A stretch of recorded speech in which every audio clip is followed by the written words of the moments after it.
How's it going, guys? Welcome back to Freedom Uncensored, the show where truth has no filter. I'm your host, Jared Trinidad. Today we have an election special. Some of you might be asking why you have a hat on right now. Truth is, my hair looks insanely terrible. Anyways, that's why I have the whole suit on today. That's why we have the hat on. Actually, I haven't buzzed this out yet. So, for you guys, I'm gonna do something special today. I'm gonna wear the Trump hat. It doesn't look the best. I genuinely don't like it that much. But the hair part is kind of cool. I mean, if you like the hair, that's a good thing, right? Hope you can hear me because last time I did this, I couldn't even hear myself. I'm gonna take this off because I can't see my camera. But yeah, welcome back.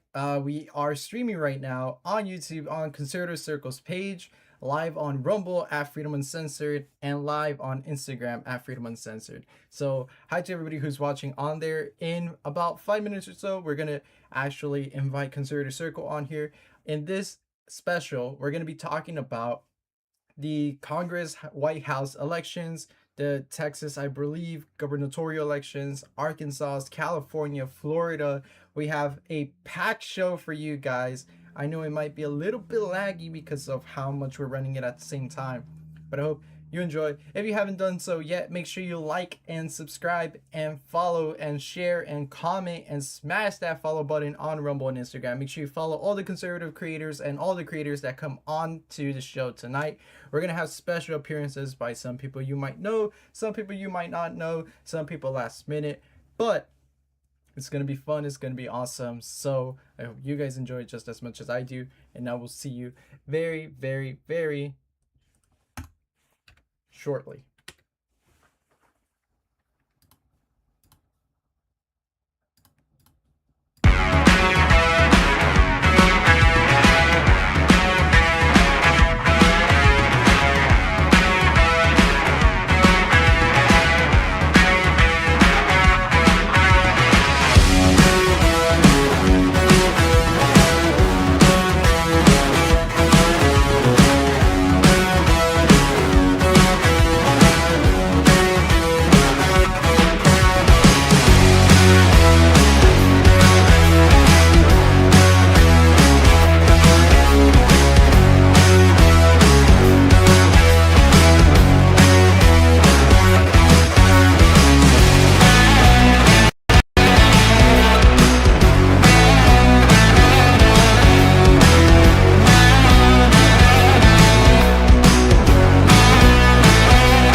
Yeah, who else is joining?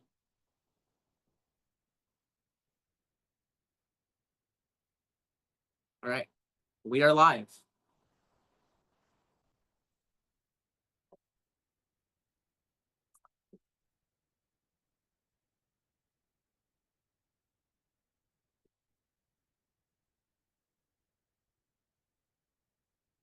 Yeah, we're live. Yes, I can hear you. Well, let's see. All right, so we are live.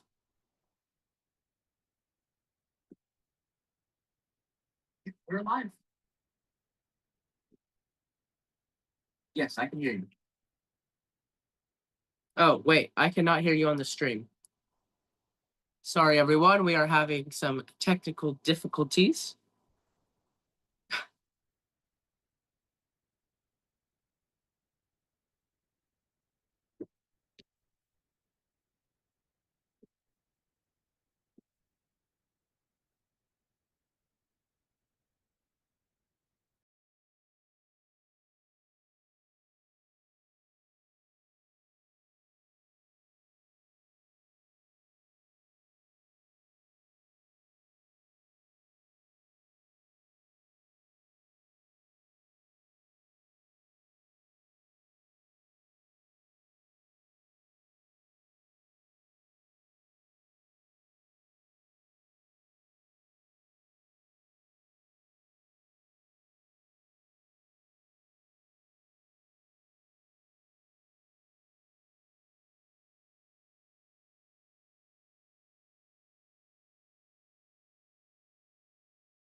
So now people can hear me on the stream, allegedly, and you can hear me too.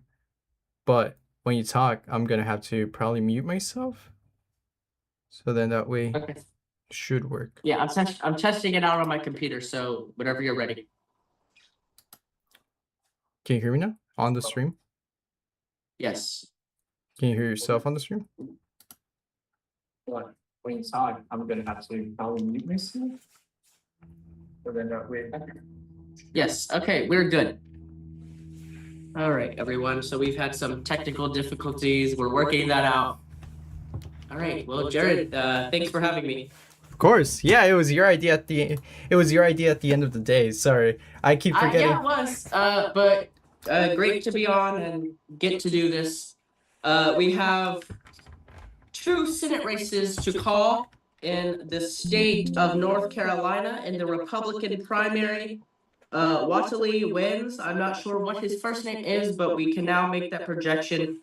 63.59% of the vote for Whatley. He has just won that race. Now let's look at the Democratic race there. They have also called it in the Senate, and that is in North Carolina. Cooper has won there with 92.59% of the vote. Only 32% of the vote is in right now, but they have called it for Mr. Cooper. And these are the primaries. All right, anything to add, Jared? No, I'm just. It was actually echoing your voice because you were coming out as a speaker, even though I was muted on Zoom. But I figured it out now. Anyway, somebody's on. I think your editor is actually on the stream watching right now. Yes, I believe that's right. Yeah, but no, it's just harder to really balance everything between this stream and what's coming out. But what do you think we're gonna get out of these primaries? What do you think the runoffs are gonna look like? What do you think if any of these go on? Who's gonna follow up or who's really gonna take the lead right now? I know we only have 32% of the votes in certains or more or less, but realistically, what are the odds of any of these people actually winning any of their elected official positions? So Texas is a election to watch, the primary there in the Senate race on both sides, but the one that has been gaining, I guess, more of the attention would be the Democratic Senate race, which is between James Tallarico and Jasmine Crockett. So right now, just looking at the results come in right now, Tallarico is right now ahead of Jasmine Crockett. Tallarico has 53.23% of the vote, while Crockett has 45.63% of the vote. And we are 36% in. Honestly, I think tonight, if Crockett wins, which right now she's a little bit behind, but it's still close. I think that if Crockett wins, Republicans have a better chance at just winning in the general election. I think that's a good sign for us Republicans if that is the case, is that she wins. Tallarico, both of them, I have to say, are not good choices. To mute this. For the people actually watching the stream, tell me a little bit what you know about the difference of these two candidates who you would say really aren't fit for their positions. What party are they representing, or what is their agenda that they really want to bring on board? Well, I think that they bring sort of almost the same agenda. The two candidates, Crockett and Tallarico, as it kind of goes with their agenda to kind of get rid of ICE. I think that they really are both fit there. Also on gay marriage and things like that. I think they really hold the same positions there that I have seen. But I mean, let's look right now. So Crockett has received an endorsement from Kamala Harris. I believe it was last week she was endorsed by Kamala Harris. So that's a plus for her campaign. Kamala Harris being the former vice president, I think that might impact this election. I mean, as right now we see she is losing, but not by far. This is just honestly a close election. And tell the viewers a little bit, what are they actually representing? Is it going to be their state, their county, or is this a congressional seat for the Senate that they want to go for, or what is it that they're really trying to impact? So this is the congressional, so Senate. So that's what I'm talking about. But yeah. So talking about the Senate, talking about these people who are actually running to have a seat in the Senate and make the change allegedly. Do you think this is especially with these elections, it's going to be a repetition of what we saw during the State of the Union, where a lot of these Democrats, a lot of these people who just are running because they are favored by somebody or they're favored against somebody, there isn't going to be any unity. We saw in the State of the Union how Democrats on, what was it, like the right side or the left side, wherever they were seated, they were all seated during the recognitions. Do you think this is on their same agenda? Absolutely. I think that they, I mean, you saw the State of the Union. The Democrats wouldn't stand for the people who were murdered by these illegal aliens in our country. They would not stand. It's just sick. And, they're. Tallarico has, I say this, I like Tallarico more than Crockett. But if Crockett wins this race, if Crockett wins tonight, I think that there's barely a chance for her to win in the general. Now, we still don't know. I mean, looking at the Republican side. Oh, my thing just went out. Sorry. I am looking at the election results on a phone real quick. So.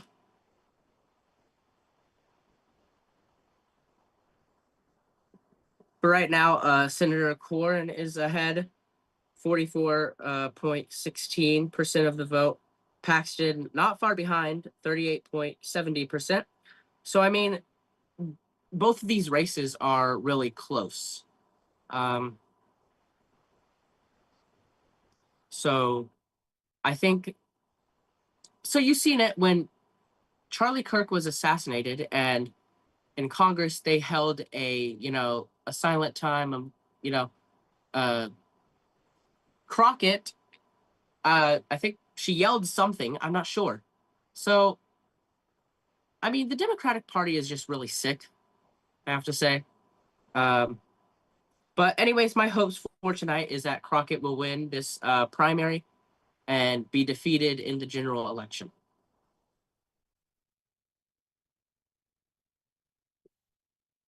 From then on, what else do you think is going to really factor for these three candidates?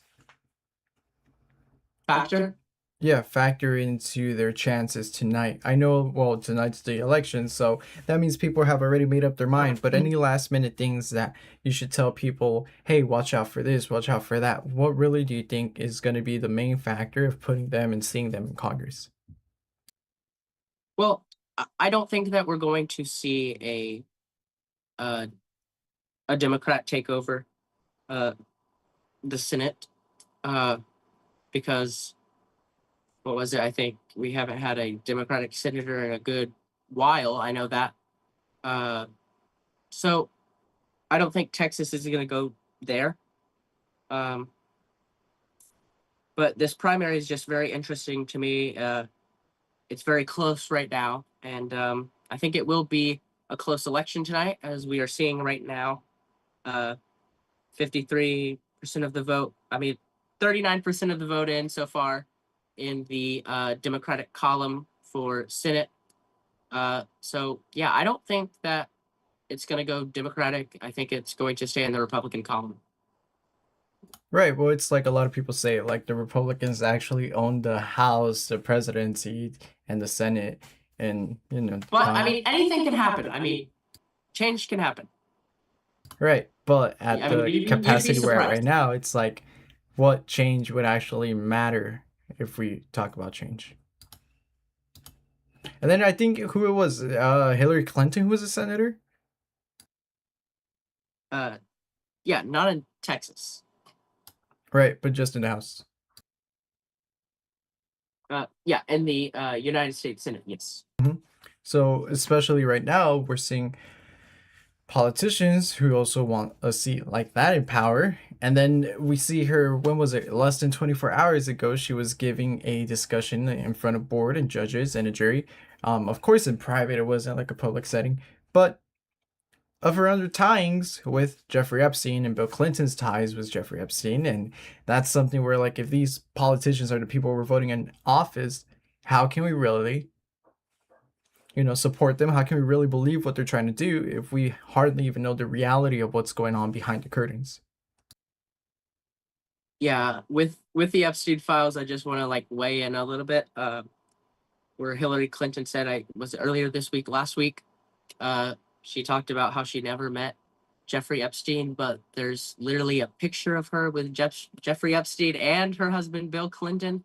So, and she got mad. I think it was yesterday. Uh, she actually like banged her fist on the table. So you know, Yeah, she was whatever. like, I'm done, I'm done. I ain't doing this. You guys are messing with Yeah, me. that was funny. But yeah, especially with Bill Clinton. I think like people talk about how weird like Trump is, but I think it was weirder when like Bill Clinton actually got to take a look at the pictures that they had on him, and it almost looked like he wanted them to like give him a copy of it, like he was proud of it. He was like, oh my gosh, wow, look at this. And then his lawyer or his attorney was like, give me those. He was like, no, no, no, I'm taking a look, like give me them for a few. He's like, look at that, like even showing it off. So I honestly think Bill is guilty of some stuff, especially because he was, you know in office. He was with Monica Lewinsky, and it's like, if he did that with his secretary, in the White House, what can we expect of him out in the world, in the open, where nobody's looking? So that's one of the things I'm thinking about, especially this election. Yeah, absolutely. So we are 40% of the vote. Just key race alert, real quick. We're 40% of the vote in the Republican primary for Senate. Uh, Senator Corrin has 43.85% right now. Paxton has 39.12%, and Hunt has 13.43. So it is getting really close there. So break down to the viewers real quick. Just as we had mentioned, we were talking about Texas, and then Hillary. Really, who are the nominees for which seats or which states, depending on what they're running for, and also what are the candidates for the other positions we're going to talk about? So I do not know all the candidates as we have, but looking at the gubernatorial race, Governor Abbott is leading with 82.52 percent of the vote. So this is big for him, of course. 10% for the other candidate, which is Mr. Chambers. So I think we can. I think it's getting close that we can almost project that Abbott will win the primary there and will go on to run for re-election. Just kind of looking at the other.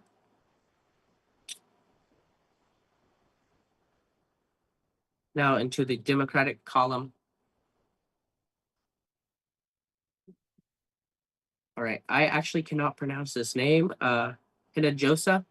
I hope I Is said it that right. how is it spelled? Is it like Uh, Arabic or something? I honestly I don't know. Hinajosa. 56% for Hinajosa. 0.91%. 27% is in right now. As in the Republican column for governor, there's 40% of the vote in. So I think soon we'll be able to project a winner. Very good. Crockett is still behind. She's at 45.29% of the vote. And then Crockett's running Talarico, for which state or seat? so she's running for the United States Senate. So she's running against James Talarico. James Talarico comes off to be more Christian based. I don't know.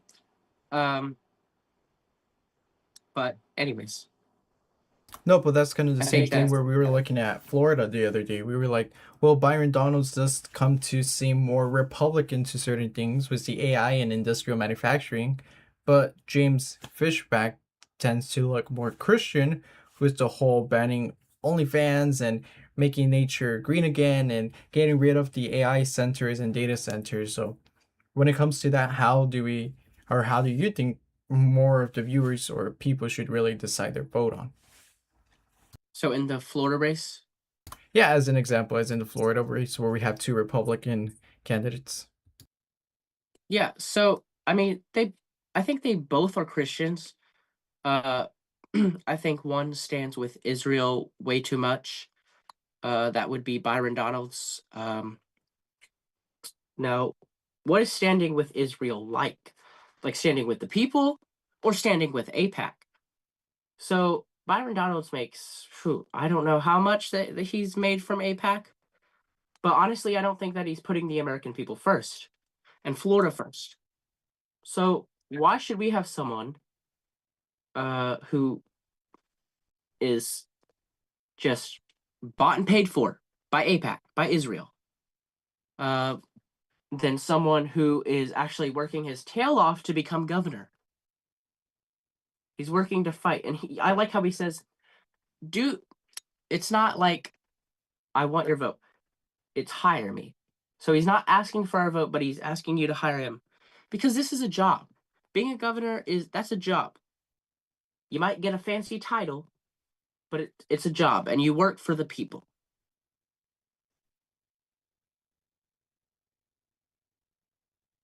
the way you said it, we have two Republican, two Christian candidates. I believe APAC, it was like 300,000, which compared to other candidates isn't even that much. But I guess he had to invest in some Bitcoin and needed the money. But really, what is Byron Donalds apart from saying Republican, vote me? Florida's Republican, vote me. Of course, he's not saying vote for me. He's saying hire me. But at the end of the day, it's still like it means it gets the same message across. Like, what are you really trying to prove? That no matter what, now you're begging for it, or you think you like need the role, or do you want the role and you know you're the only option for the role? Like, what is he trying to prove by saying hire me?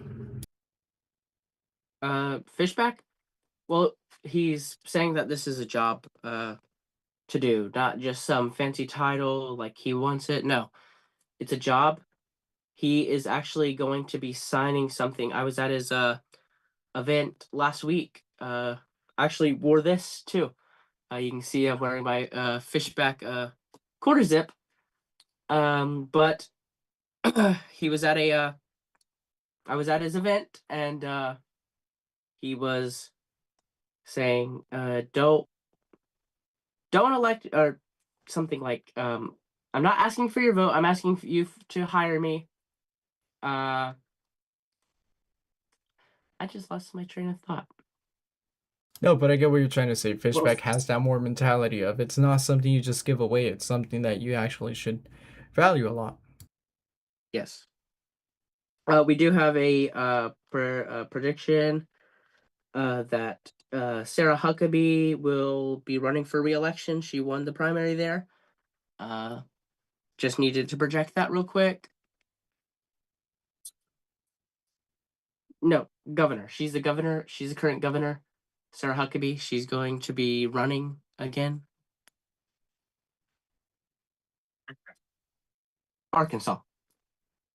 So we had put that we were going to mention Arkansas in here. Oh yeah.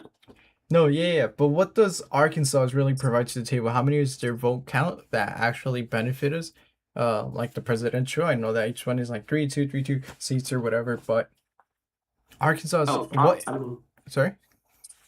I mean, honestly, no. I was just throwing that in there because I just saw it from my screen. But yeah. Right now I'm looking at the Texas race now. Crockett is still behind. Talarico has hold on. 5,007 342 votes right now. Crockett 428,000. So she's behind a little bit. 45% of the vote for her and 53% of the vote for him. That name, Crockett? Did you grow up with the Fairly Odd Parents? The what? What? The Fairly Odd Parents? Oh my gosh. Really? No, I don't know what you're talking about. This must be something old. I'm not old, okay? Yes, you are. I'm pretty hip and hop. I don't know what you're talking about. But Fairly Odd Parents, they were these fairies who were godparents to Timmy Turner, but his teacher was Mr. Crockett, and he would always give him an F, and he believed in fairies, but adults weren't supposed to know the fairies existed. Only the children. But I thought you would know. What happened to your hat? I saw that whenever you started, you What hat? had a hat on. Come on. Don't hide it.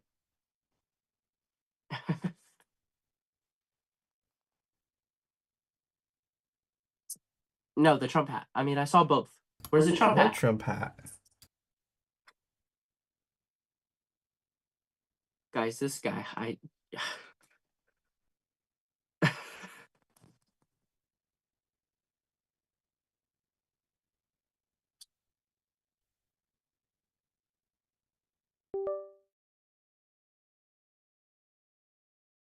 My camera randomly decided to get all blurry on me. It's not even funny.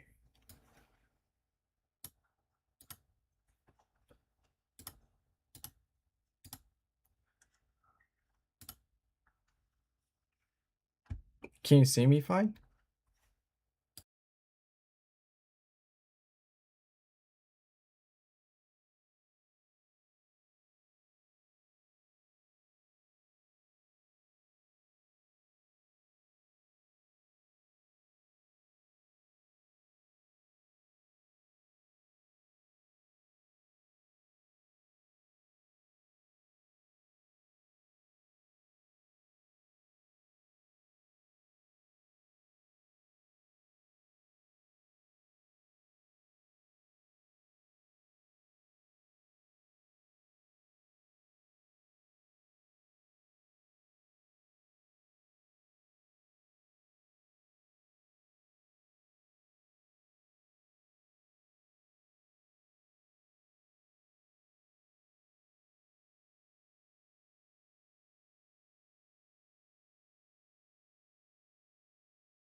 If you haven't done so yet, I would highly recommend make sure to go check out conservative sorry so much stuff going on.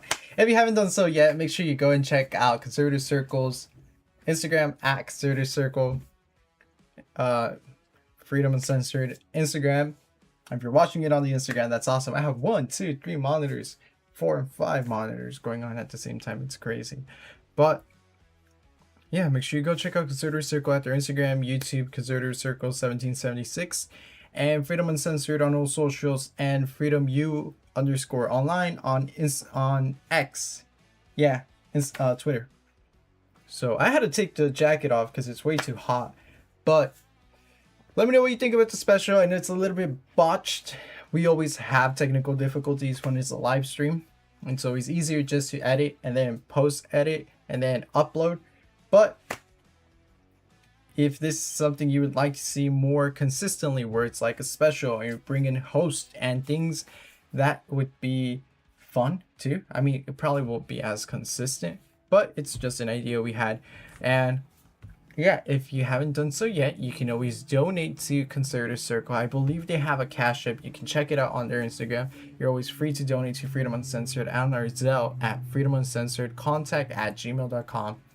And let me know any ideas you might have that you'd like to see on Freedom Uncensored or from any of us, honestly. Thank you too. Who do we have here?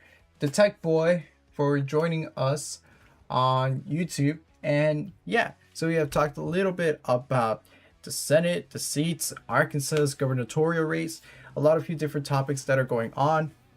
And if you like, that's something that is interest of you. That's why Conservator Circle, the host not Jeffrey Epstein, Jeffrey Edenfield, he's really good at honestly looking at the charts and the numbers and looking at the stats. So I think it's fun. I think it's great. Let me know what you guys think, and we'll be back in a few.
Now people should be able to hear us properly. This time I think I did it right.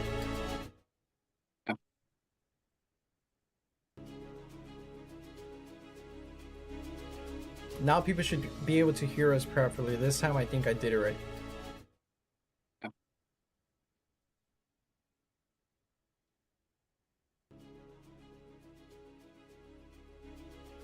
Now people should.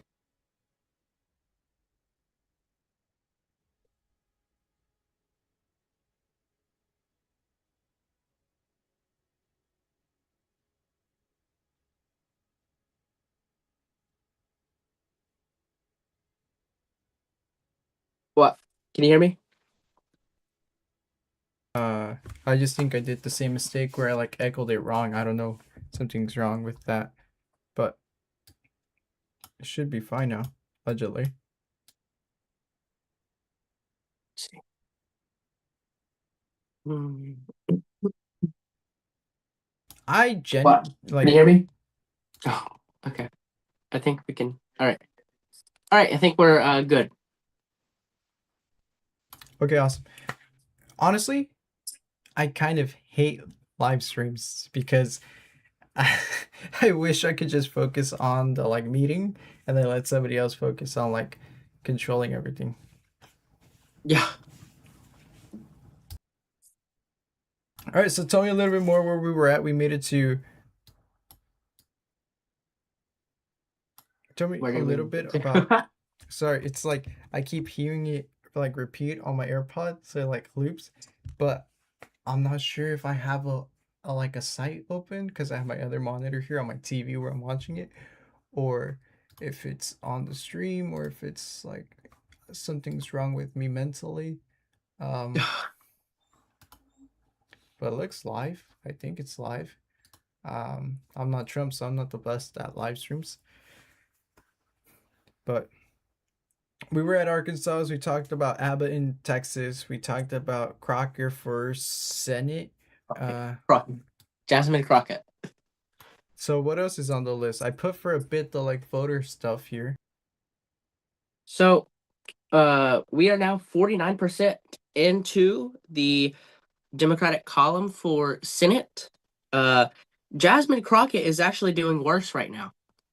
She is at 45.8%, while Tallarico is at 53.78. She is really kind of losing badly here right now, as we see. She's losing she's actually losing in Austin. I see a lot of purple there, which is for Tallarico. Crockett green. All right, so she's not really doing well there. So we'll see. We're almost 50% into the vote. Whenever they call it, heck, it could be a runoff tonight. Who knows? And that runoff would probably take place in May or something like that. I'm not sure. Yeah, so go to the yeah, can you pull that up? The 2026 Texas US Senate. Go to the Democratic, the blue one. If you click that, I think it will show the votes there. Uh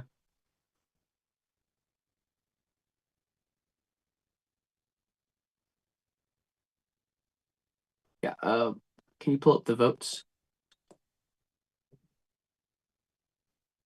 Okay. So I did. let's Yeah. see.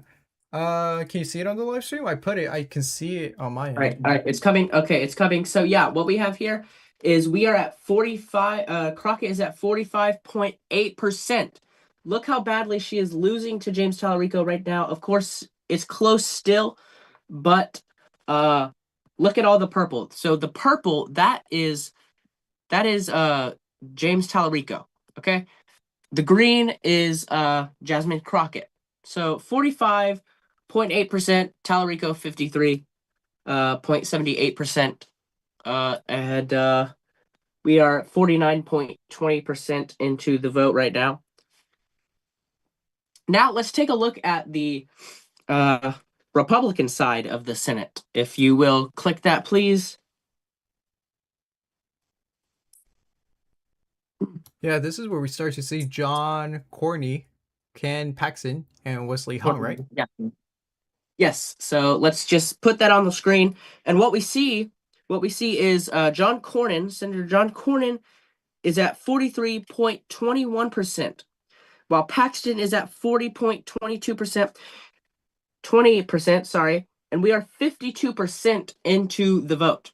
So this is very close. This Paxton could beat Cornyn tonight.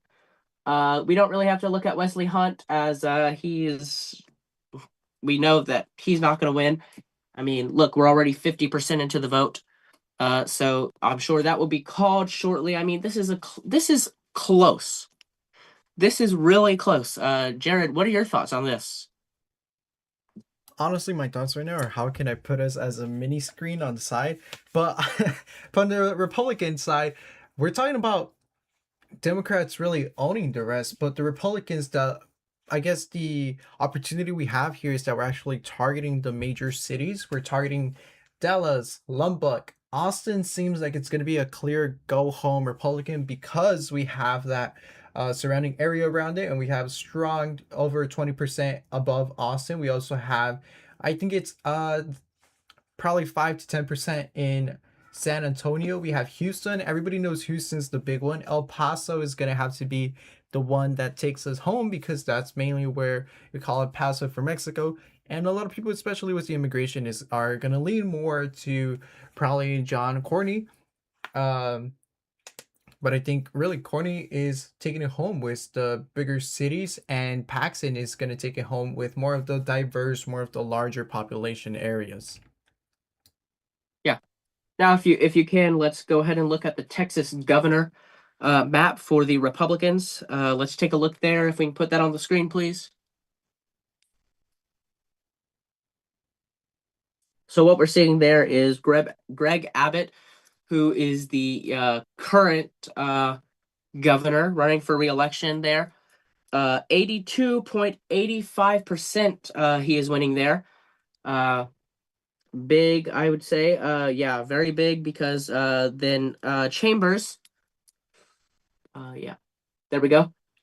All right.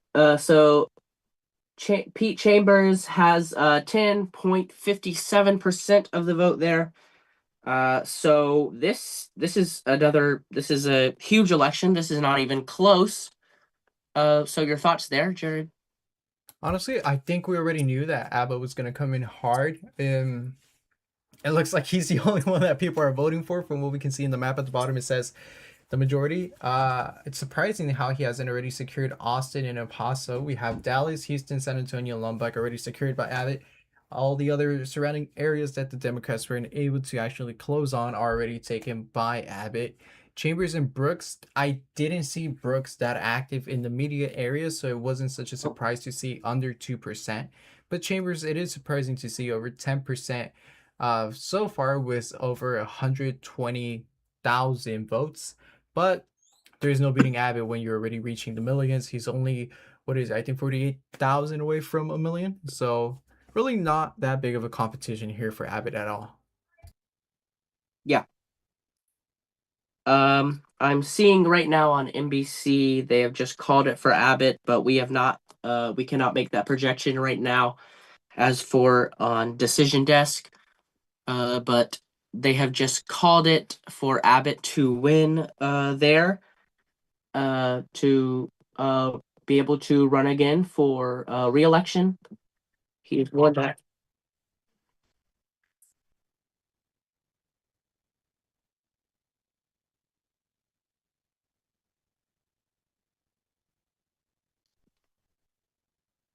Yeah, no, I mean he's won this, but as of right now, we cannot make that projection.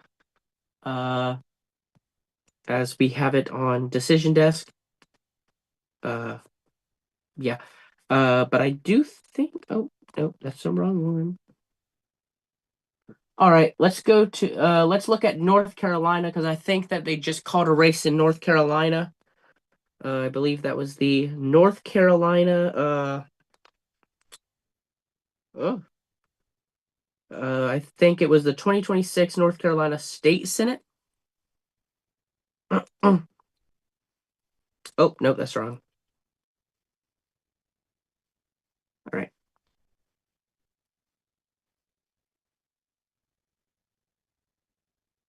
Texas US. Oh, hold on. You want to look at the North Carolina U.S. Senate for Republicans or Democrats?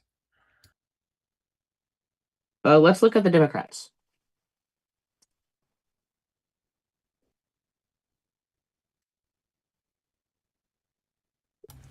Okay, so that makes sense. Cooper leads in the Democratic section. There's no discussion there. Yeah. So how do you think North Carolina is gonna go? Okay, so we have made a projection. So Roy Cooper has won in North Carolina. That is the Democratic Senate race there in the primary. We can make that projection. 79% of the vote is in there.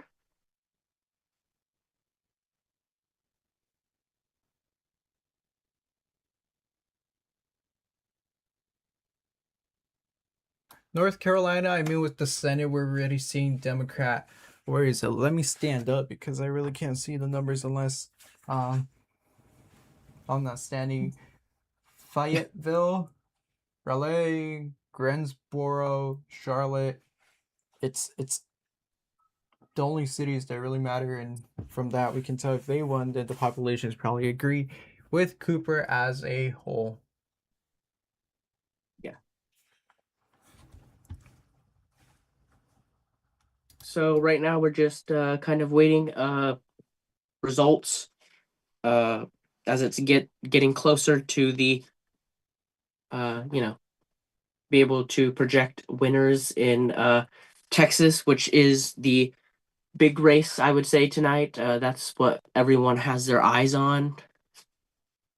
So, Right, Texas is honestly the only place where people actually start paying attention because of Abbott, because of how much influence it really has when it comes to the parties it has to the seats that we have in Congress. So Texas, not only are we seeing movement with Congress and with the governors in the gubernatorial race, but we're also seeing stuff with people who are running for Congress seats to represent Texas. And one of those people that I've recently been keeping up with has been Valentina, who's running for Congress in Texas. What are your takes on her,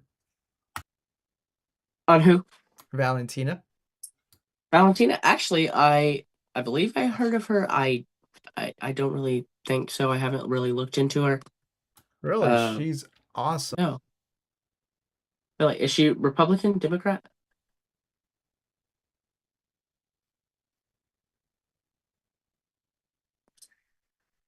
Oh,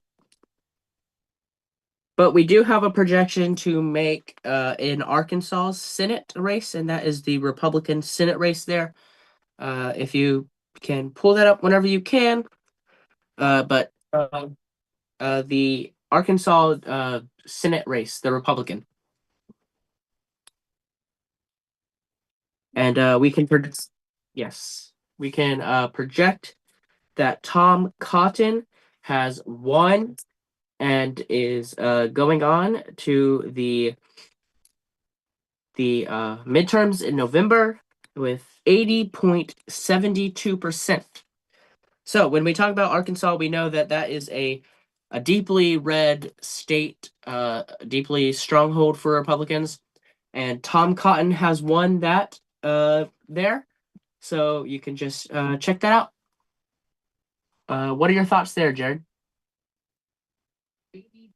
Honestly, no surprise. It's a little bit surprising that people came out this year around to actually vote. I mean, look at it, it's only 27,000 votes that actually gave him the win. Other places, like we saw in Texas, it's almost reaching a million just to see who leads. But a million voters compared to about 30,000 voters, there's a huge difference that really demonstrates how united the vote, united the people are already when it comes to certain ideas, either conservative, Republican, Democrat, liberal. So no loss there. We kind of saw how Cotton's campaign really pushed for what people really wanted to see, or um, we're looking forward to. I'm looking over right now at the Democratic one. What's her name? Schaffner, the one you couldn't pronounce the name earlier. Oh, yeah. Yeah, Schaffner. I mean, Little Rock barely was surrounding Fort Smith. Um, Dunbar, really no change from his end.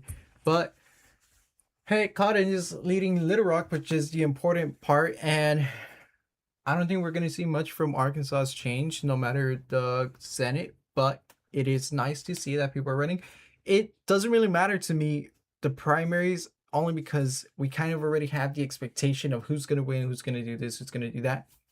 What's really going to be important is going to be, the runoffs in November for some of these states. And I think that's really when we're going to see what these people are going to start sweating about, what these people are going to start like promoting more of their campaigns to Senate to get elected into these seats and to really see what change they can bring to the table right now with this administration. Yeah. What do you think the turnout is going to be for, in November? Do you think that Republicans are going to hold the majority, or do you think that Democrats will, you know, take up the torch or whatever? No, I think that Republicans are going to lead the House. I think something that we knew was that if Trump came into office, Republicans were going to lead the torch, like you said, for the 4 years that he was going to be in office. The reason why people voted for Trump was because they wanted the United States to be Republican again, to have a stronghold on the Republican Party, having the Congress seats, the Senate, the House. It's like this is the perfect lineup we have. And people think that just because Republicans right now have it all, we're going to get it all. But at the end of the day, it's like we still have the Supreme Court. We still have these votes where it's either 40-50, 60-30, and that's really holding us back on certain things. So I don't think it really matters um, how much Democrats try. I think we're the majority, surprisingly, for these next, I think, what is it, 3 years that we have left, 2 years and a half. But honestly, with the administration we currently have going for right now, I don't think we're really going to see much change no matter what the Democrats do, especially with representatives like Ilhan Omar. That kind of attitude isn't what other Democrats really are standing for. That kind of attitude of, um, you can't tell me what to do. I make my own policies. But at the end of the day, she's supposed to serve the democratic people of America, not the liberal people of, Germany or wherever she wants to, of like the Middle East, of Iraq, of Baghdad. It doesn't matter. Like, so at least, even though if the current administration isn't doing the best job at it, I think they're still prioritizing Americans more than any of the Democrats on their side are. Yeah. What about the strikes in Iran? Now, I do praise that, that the America and Israel, we got the supreme leader. I praise that. But are we going into another war? Unless we pull something like what Bush did, I don't think so. Uh, the only stronghold that's really pulling us always back into the Middle East has been the oil because the dollar value is compared to the reserves of oil that's sold and everything in the Middle East. What Saudi Arabia decided long time ago was that the oil value and the value of the dollar was going to go hand in hand with each other.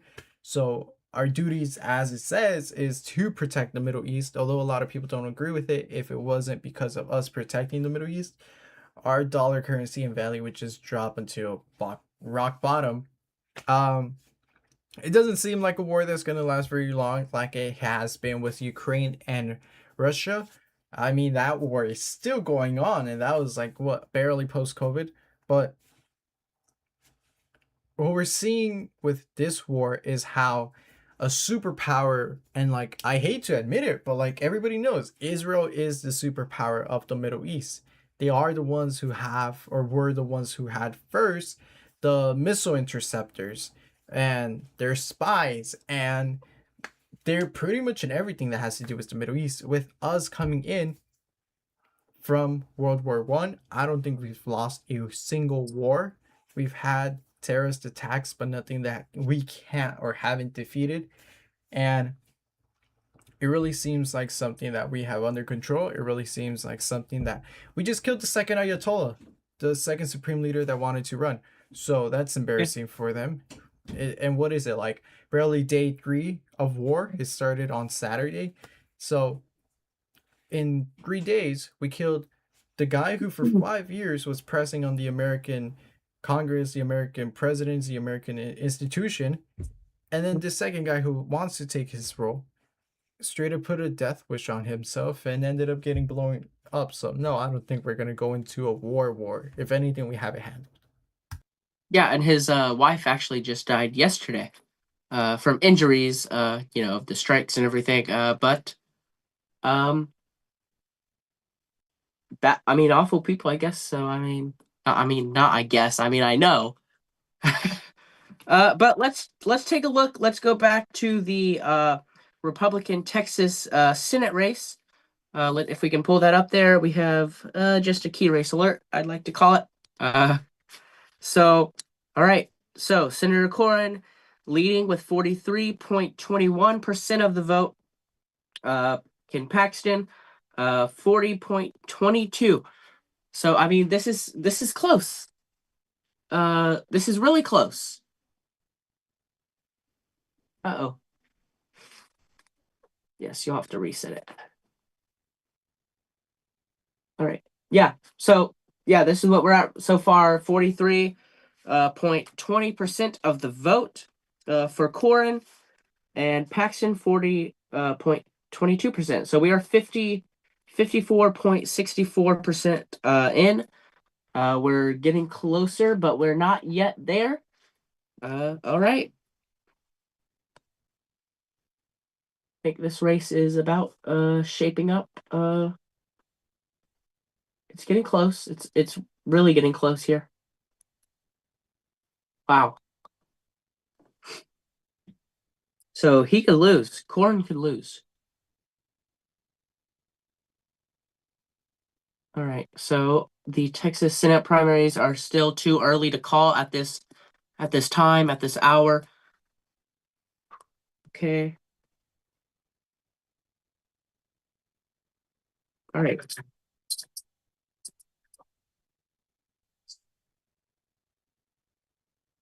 Yeah.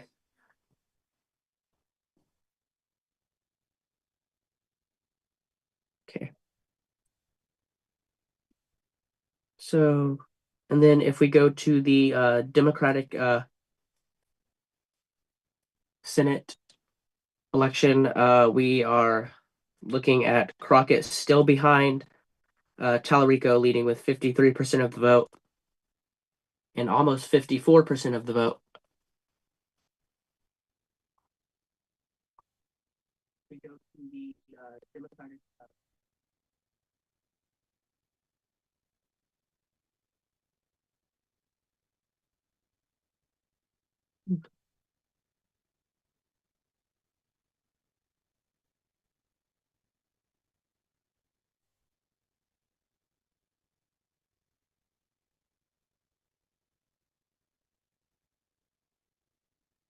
All right, are you there? Okay. All Yeah, right, I'm still so here. we are still seeing that Jasmine Crockett is still behind. Uh, Pretty bad. Tallarico 53.83%. And Hasten 1.15%, which we really don't even really have to recognize because we have these two candidates, James Tallarico and Jasmine Crockett. Those are the main candidates. One of them will be declared the winner. We don't know if tonight. Why we don't know if tonight? Because it could be a runoff. It honestly could if it is very close. But maybe it's not going to be. We're 50% into the vote. So we could I have a think projected winner. Sorry, I think to cut you off, the projected winner for me, honestly, we just saw a shift right now. Um, but who is it? Tallarico just went up to 53%, 86, 53.86 with 644 votes. He just went up. Jasmine Crockett just went down. I think Crockett's stronghold for now is the possibility of actually obtaining Dallas and Houston, but because how let me see if I did this right. But because of how Tallarico already has Lubbock, and he also is potentially going to get Dallas, and he has Austin, San Antonio, I think the votes aren't going to match up, and Tallarico has it in the ballpark. Yeah, so we are yeah, I mean, right now Tallarico is leading, and he's leading this is close, but not too close. He's leading. Do you think Kamala Harris' endorsement of Jasmine Crockett meant anything? Did you think that meant a lot?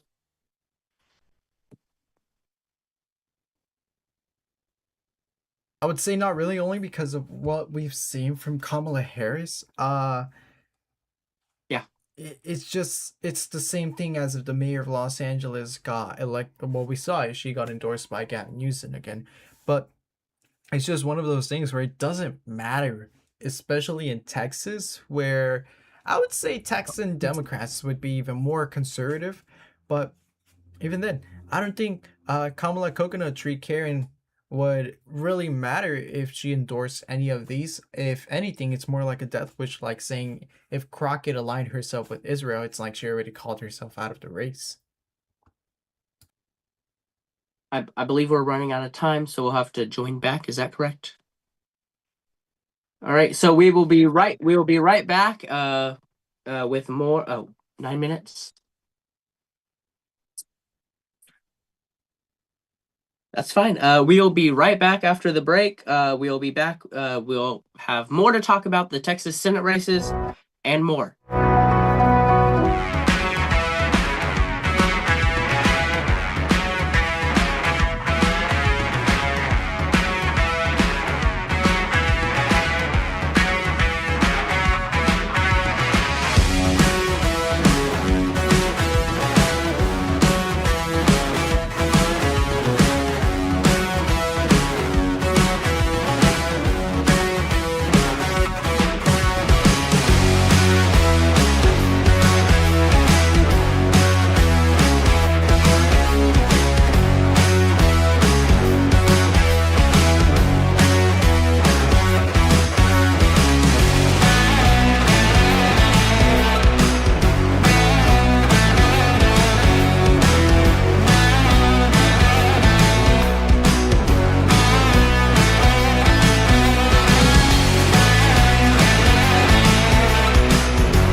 let me put this down real quick. We're on commercial, so we gotta cool off a little bit. Sorry, it's like a lot I have going on at the same time. Oh my gosh, my hair stinks today. It's terrible. Anyways, this has probably been one of the most interesting lives we've had in a long time. We're actually going in topic about everything that has to do from the House, from the Senate, to the gubernatorial races, to everything, even in Iran. Make sure you go check out Conservative Circle at Conservative Circle on Instagram, Conservative Circle 1776 on YouTube. I believe they have a Twitter and Rumble too. Make sure you go check that out, and their Facebook, of course. We might have a few guests also pop in here for a quick chat and say hi to everybody. Let me know what you think about the show so far. Any suggestions, any topics you're curious to learn more about, so we can cover them on the next one. And yeah, we'll be back in a few, so hold on tight. Make sure you follow, make sure you like, make sure you comment and share, and see you in a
Our hashtag is conservative circle. Well, there, you said it live now. All right. Yeah. Oh, okay. So, Now we're live. all right. So we're live now. All right. Well, thank you so much for. We are back. We do have a major projection to make in just a minute, and that it will be the Republican Texas governor primary. So if you would click that and let's show the screen, we do have a projection there to make. All right, one second, one second. Okay. And drum roll, please.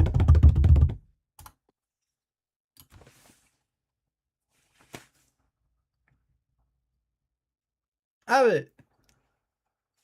Yes, Greg Abbott, the current governor, has just won that primary there, 82.83% of the vote. He has won. This was a huge landslide for him. It was really great. Thoughts there, Jared? Yeah, well, I think it's like I told you at the beginning. It wasn't no surprise that he was gonna win. I mean, we already knew with everything that he's doing about the Muslims with care, this or that. It was a clear path for him, especially with the whole gun reform, saying we are America. This is Texas. This is an Islamic country. Um, I mean, he's the one that wants to put care, the consulate of Arabic Islamic Republicans or like Americans. They're not even Republican, but he's the one that wants to put them as a recognized terrorist organization in America. So it's one of those things where like, what do you expect from somebody like that not to win in Texas, one of the biggest Republican populations out there? Yeah. If you would like to help support Conservative Circle, you can do that by donating to our Cash App. It's Conservative Circle, I believe our hashtag is. So you can do that, and that helps to go get new equipment and grow the podcast even bigger.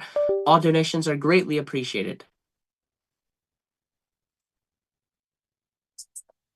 Oh, okay. So yeah, we are accepting donations to help get new equipment. We want to grow the podcast even bigger. We want it to be more than just a podcast. Uh, it's it's going well, and thank you for if you watch Conservative Circle. Thank you so much. If you supported everything, thanks so much. We have great guests uh, on the show. Like we've had Jared Trinidad, we've had Lily Farrow, Cameron Rudot. We even had the opportunity to interview James Fishback, who is running for Florida governor. If you noticed, I'm wearing a Fishback quarter zip. All right, and so yeah. All right. So Conservative Circle's main goal is to kind of like reach more of Gen Z kind of sort of thing. Kind of just have a voice in this world, this dark world that we live in. Uh, it is a podcast filled with Christian faith, conservative values, of course. So yeah. All right. So the Texas race is getting closer. If we can go to the Texas Democratic Senate race there, we can show where we're at so far.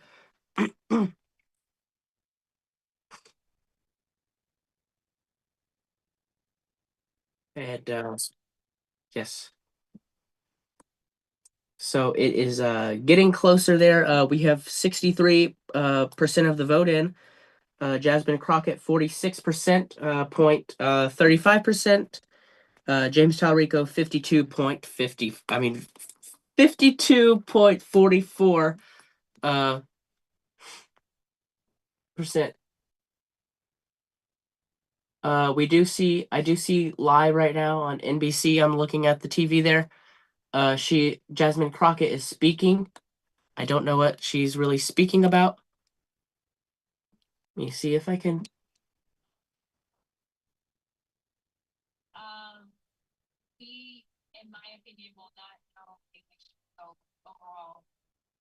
Oh, she just stated that we will not know the election results tonight. That is from Crockett. She's saying that we will not know the outcome of this election tonight.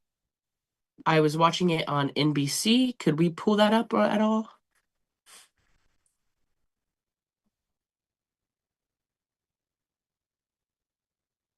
So it does seem like right now, it does seem that this is going to be a race that could maybe not be called tonight. But Conservative Circle and Freedom Uncensored, we will still keep you updated with this race. This is an important race, the biggest one of the night.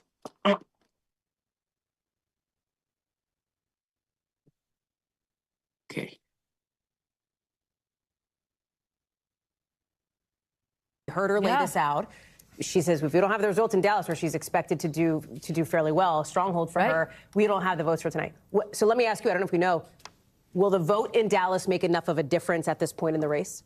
We just got the vote from Dallas. Now, we don't know if this is that whole issue of the 2-hour window you're talking about. So I want to say that, before I show you this, but we did get a substantial amount of vote in Dallas. This is the early vote. So I don't know what's going to happen in Dallas County after this, but this is the early vote. This is the vote cast before Election Day, okay, about 60%, and give or take of what the total will be. Crockett winning this by 22 points here. Now, that is a difference of 43,000 votes over Tallarico. What that does statewide, you can see that Tallarico number back down to 70,000. It had crept there up, over 110,000. In fact, she just gathered some more votes somewhere else, and it ticked down a little. But you see it brought it down to 70,000. But it is still a 70,000 vote advantage statewide for Tallarico. And that early vote out of Dallas is, we think, well over half the total vote. Whatever. Yeah, that's fine. That's fine. At least we can hear the audio. Half.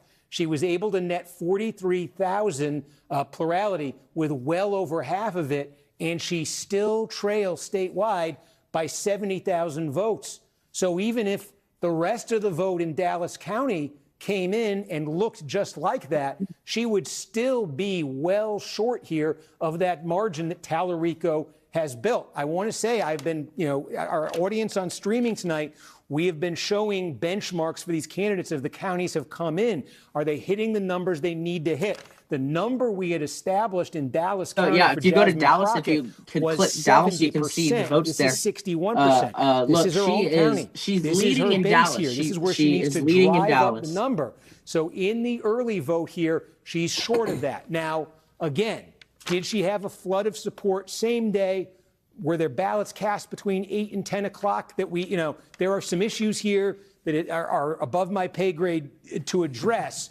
But the early vote here, I think for Crockett is 61%. She wants to be near 70 here, not near 60. And meanwhile, what we've seen happen statewide, again, we were.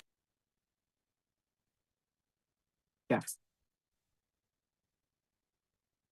I'm gonna put a quick pause on that just because it's a little bit hectic, but there you go. Now my camera's on too. Yeah, it's like what I said. It was either between Jasmine Crockett really pushing that Dallas agenda or Tallarico taking it home on Dallas, because as we can see, he was already leading the. Which counties are these? Let me take a quick snoop. Where's my mouse at? Oh my goodness gracious. Yeah. Yeah, so Tallarico already it had kind of seems like Collin, Denton, Wise, Parker, Under and Hill, Johnson, and around in Henderson. So it was one of those things where it was like, was he going to wrap it all as a whole, or was, Jasmine going to have a blessing of surprise and then take home Dallas? But now we know, so it's going to even out a little bit more with a big city like that. I think this is really a surprise to the Crockett campaign, as she's not really doing well as she thought she was going to do. She is really not doing well. This could be it for her campaign. It's not over yet. We cannot make a projection, and we probably will not be able to make a projection tonight. So, I mean, Tallarico's leading. Okay. So, honestly, I think that Tallarico is going to win. I think his values, like, he brings a little bit more traditional kind of. Jasmine kind of goes hardcore left. So yeah.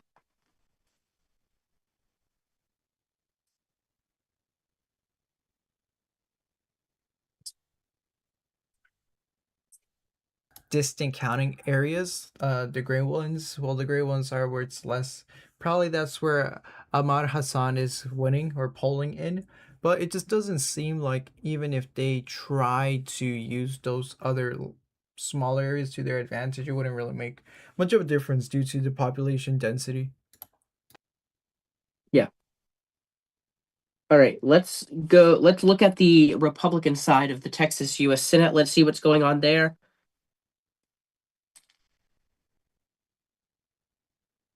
Yeah, this is where you have John Cornyn, Ken Paxton, Wesley Hunt.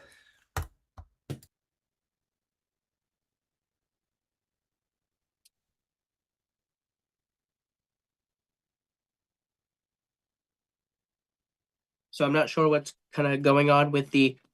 All right, let's see what's going on with the Republican side there. Okay, so I'm not sure what these arrows mean. I don't know if that means are they going to have a runoff?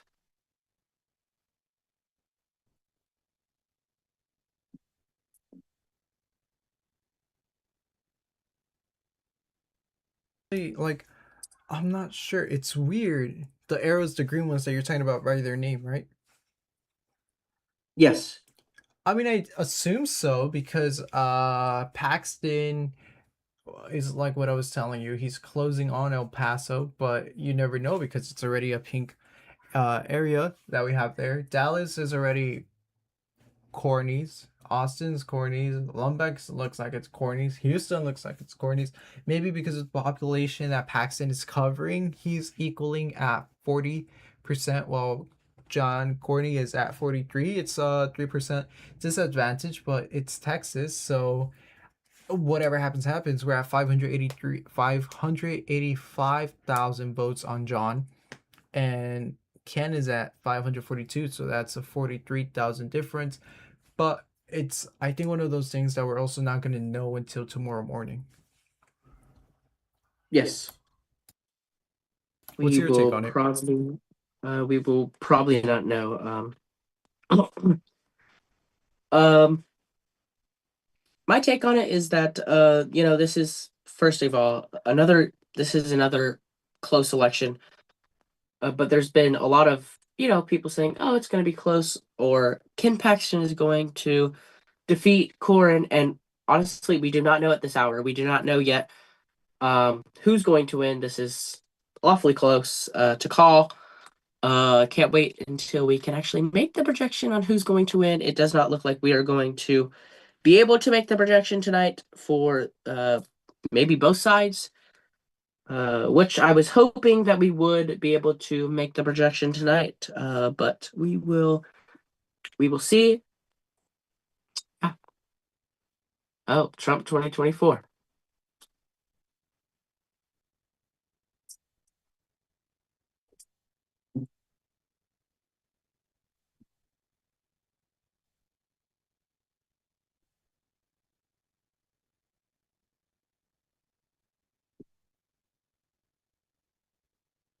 All right. So right now, what I'm seeing on the in Dallas County on the Democratic side of the U.S. Senate, Crockett has 60.7% of the vote in Dallas, while Tallarico has 38.2%.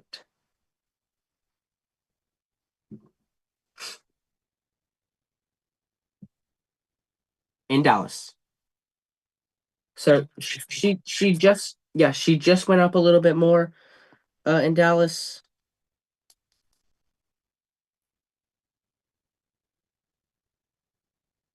Yeah, so she went up to 60.7, I think. It might be different. Let's see. In Dallas. So she's at 60.75%. Yeah.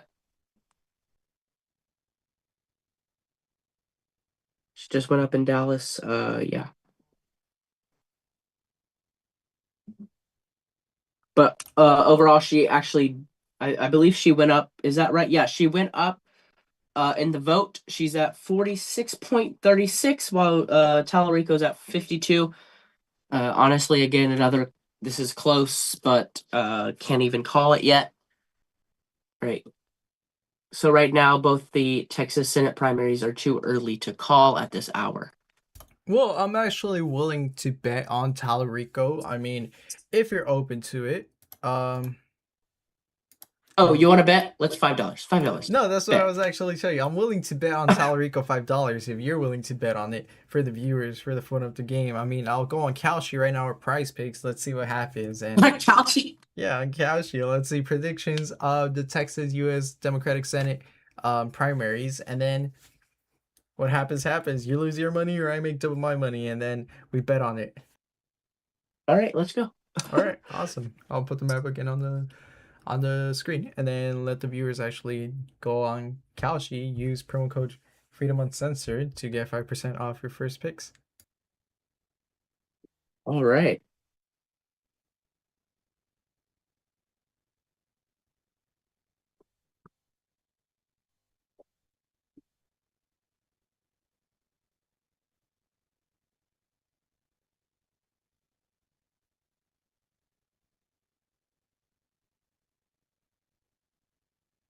Okay.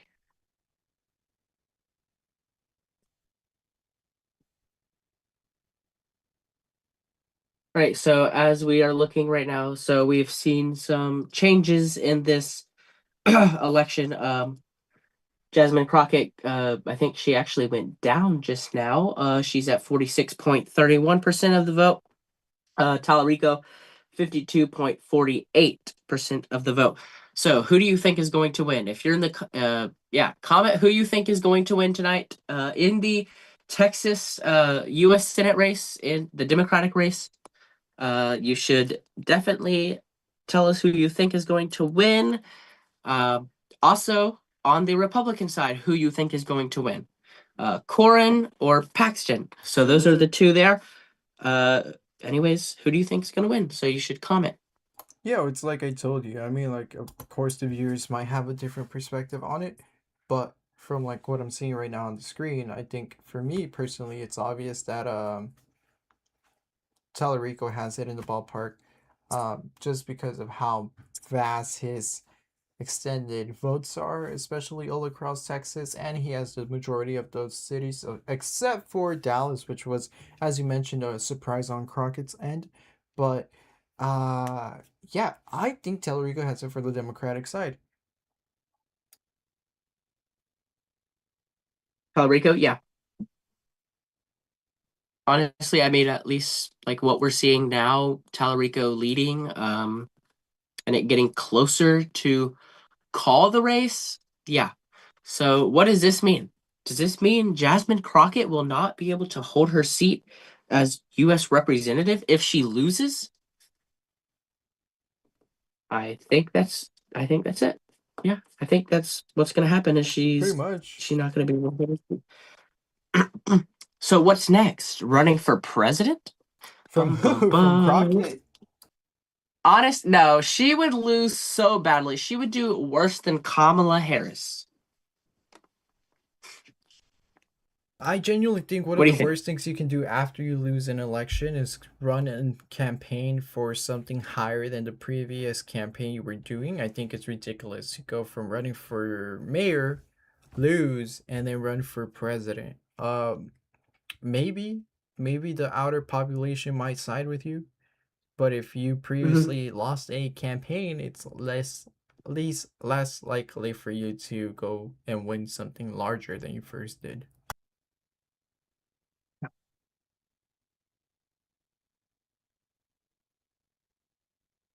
That is right. All right. Yeah, we are still not able to call any of these races. They're still close. All of these Senate races.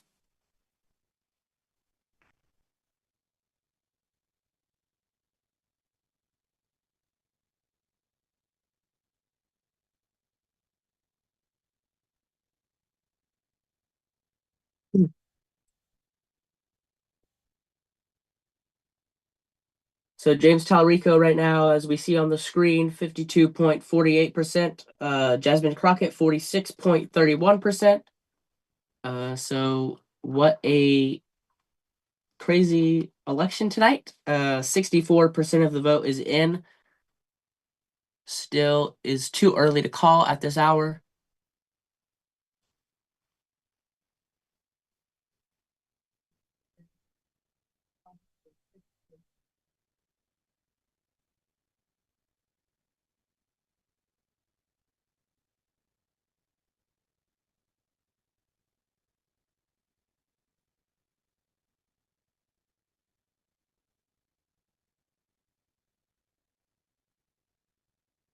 All right, let's take a look at the other Senate races.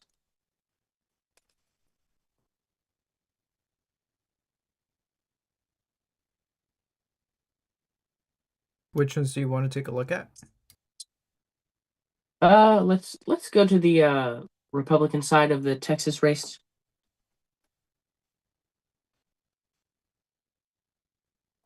I just got an email from Credit Karma.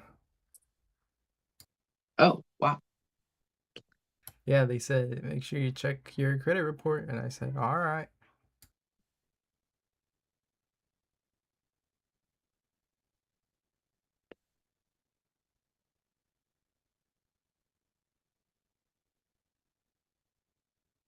Honestly, All right, nobody really so- cares about elections. Nobody really pays attention to any of this. I would like Hey, to I argue, love them. right, but you're a nerd, so I would like to argue that only people who actually pay attention to elections are either into it for some reason or are looking at the presidential election. If it's not the presidential election, the whole world isn't looking. Yeah, I mean, I understand that. Honestly, I do love doing these projections and everything, and just looking at the races. But thanks for calling me a nerd. That hurt my feelings, Whoa, whoa, Jared. whoa, whoa, Okay. whoa. The race. What racist? Did you say the racist or the racist? No. No, wait, what? I said races. Because I think you've been hanging out a little bit way too much with James Fishback, and you know what song he put in the. Oh, wow. You know what song he put for the stakes are high, but the stakes in Florida are even higher. My bad. Maybe But I have been hanging around James Fishback too much, guys. Maybe. you know, Jeffrey Epstein was into quarter zips. I see you with a quarter zip, and it's kind of matching the style, so I don't know. Yes. I wanted to talk about that. So, look, it kind of does. I mean, like, just kind of take a look at it. So, we got look what we got over here. So we got the Florida flag. Okay, guys, do y'all think this is an Epstein quarter zip? And if you do, comment below. I hope I don't. Are we gonna get censored for saying that? I hope we. Oh no.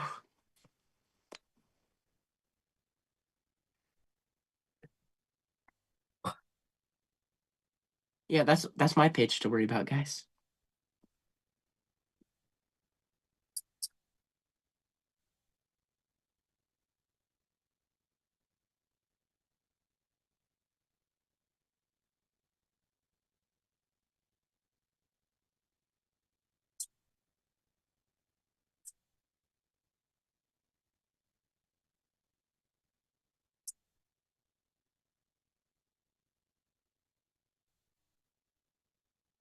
Wait, yeah, let me see.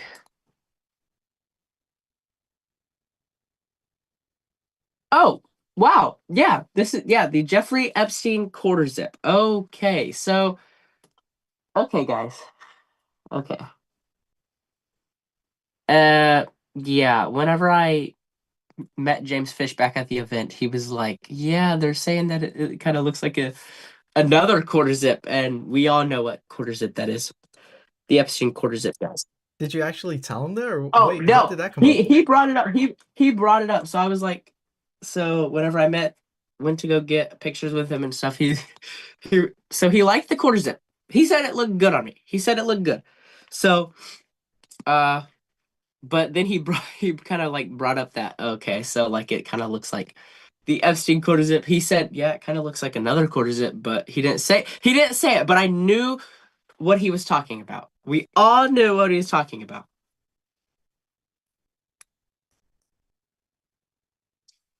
So yeah, anyways, what a great quarter zip that you had to bring up. And my name is Jeffrey Edenfield. So I get called Epstein a lot. All right, let's take a look at the Texas Senate race on the Democratic side. All right, we have some more votes that have come in.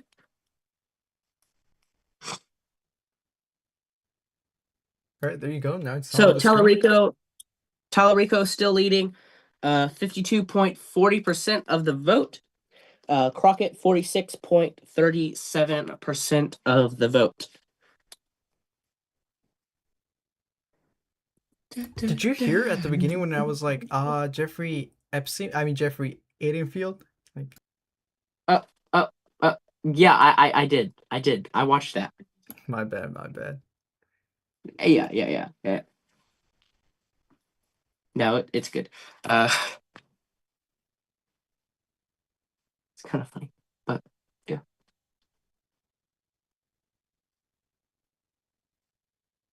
Oh, okay. We can now make a not a Prediction not a time? prediction, but we Prediction can time? let's Is it a turn prediction to time now? let's turn to the Republican side of the Texas Senate race.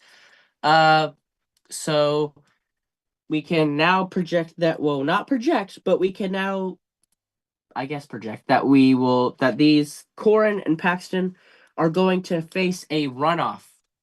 That is in the GOP, the Texas GOP Senate primary is now heading to a runoff. So, yeah. I don't know how I feel about that. All right. So, how do we feel about that? How do we feel about that? I'm gonna put a special guest on the stream. She's a bit shy, but she looks more ghetto than anybody I know because she has a military hat and a bomber jacket. Welcome I to the think I know who we're show, putting on. Alexia. What's up, guys? Hello. How are you? How are y'all? I'm doing good. Doing good? Yeah, What y'all talking about? Jeffrey's stressing about the Texas GOP Republican Senate because now we officially have a runoff between John Corrigan, Cornyn, Yes, Cornhead, Cornyn. and Ken Paxton. Oh, interesting. Don't know a lot about those people. Just James Fishback, that's it. Hey, James Fishback, I got my quarter zip on. Let's go. Yeah, I was telling you, we were just talking about it. I pulled up the like whole Jeffrey Epstein quarter zip. That is looks similar a bit.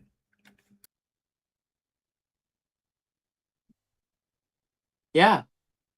I Should think we she pull it has up terrible again? Wi-Fi. How much time we got? I do. 9 minutes 33, but we can set it up again. Maybe our other guests might hop in after that. All right, yeah. So we can go on break and we'll be right back. Yeah, I was just saying for these 9 minutes, if Alexia wants to stick through and talk about what she's thinking about James Fishback and the Iran war, because I know she knows a lot about that and she taught me a little bit about the last time we talked about it. Oh yeah, the war. So, obviously Trump went in, made the first strike, even though he said he wasn't going to make war.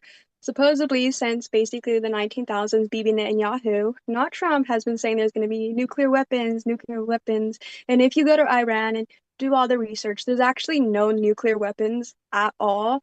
The real reason is probably the oil, because, if people know about the petrodollar system, which is oils for dollars, Iran has like the highest oil, and they didn't want to trade it in US dollars.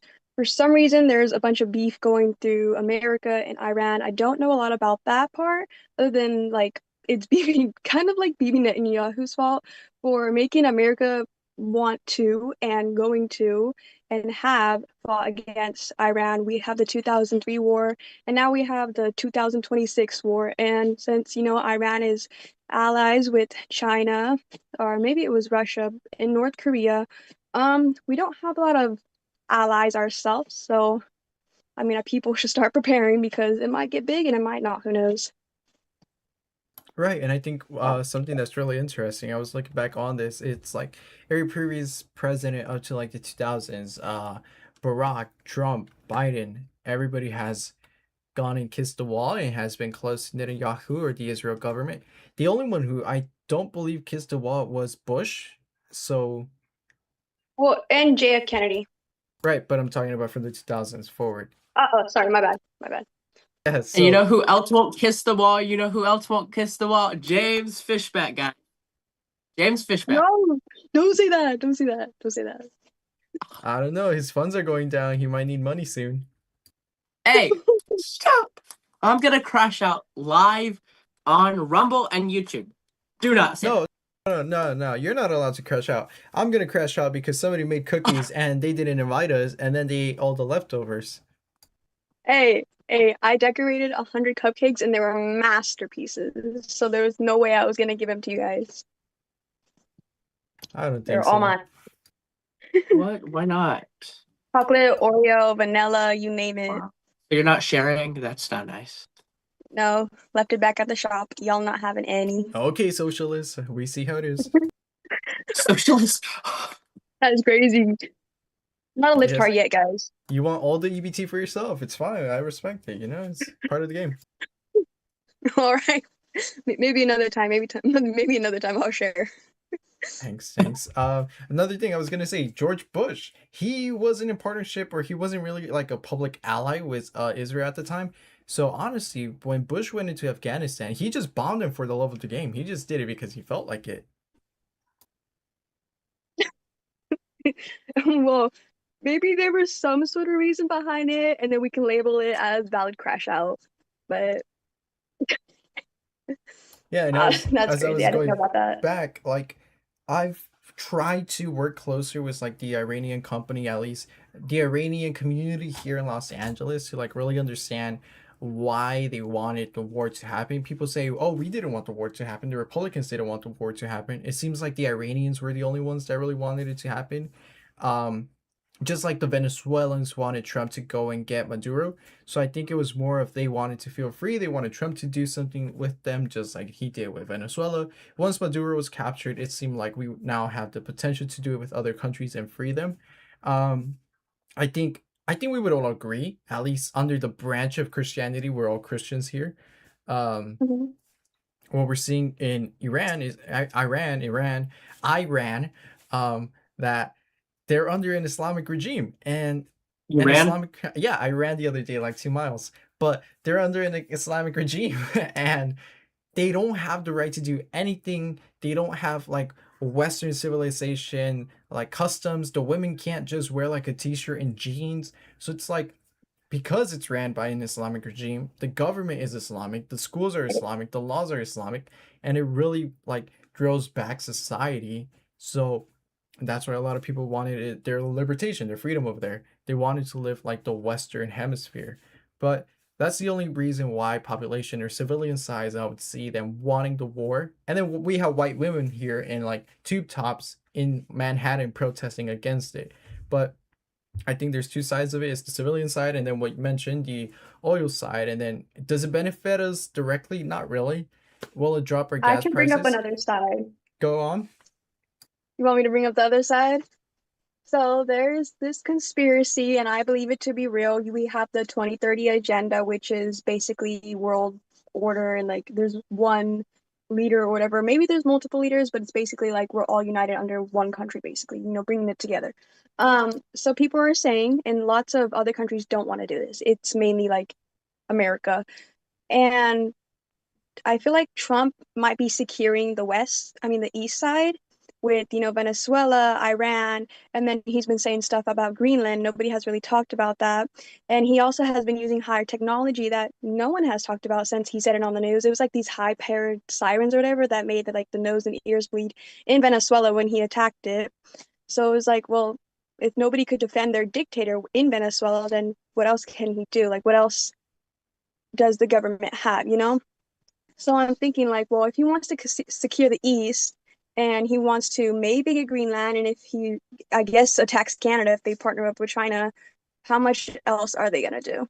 Because there's definitely going to be a World War III if Trump goes all in on that. Maybe. I mean, they say that the doomsday clock is shortening every day by like seconds faster than before. I've been looking more into like the CIA, former CIA agent John Kiriakou. Funny guy, interesting guy. I love his stories. But he's talking about it like how he used to be in Afghanistan, how he uncovered all these things. He's the CIA agent who uncovered the torture system. But he talks about how masks from 1980, 1970, 1990, they were so realistic that what kind of technology do we think or can imagine that the US government has now to potentially take over certain civilizations? What they did in Venezuela, what you were mentioning about the sound to people like crash out and bleed. Like, all I had to do to feel that way is play Call of Duty at 2 a.m. But they used the same system in New York the other day, and like there was like a protest, a riot in New York, and people started like falling to the ground, begging them to stop. So it's like we're starting to see them test and like use it in action. Yeah, like NYPD was using like a siren system that would hurt them to push off. Send me the link to all that. That's insane. I did not know that. I think it's kind of cool. I mean, like people are too aggressive sometimes, throwing like bottles of pee and poop to the officer. So I think it's about time we use a little bit harsher tactics. Well, they could also use it against us too. Sure. Yeah. So. No, because it's like torturing devices. I don't really think torturing. I don't know. I have mixed feelings about this. It's valid, but not valid. I think it's the same way as the death sentence. It's valid, but sometimes it's like overboard. Yeah. Yeah. Alexia, so while you're on here, I think we have another minute left. Tell us a little bit about who you are, what you do, what your main mission goal is, and how we all kind of work together a little bit from your standpoint.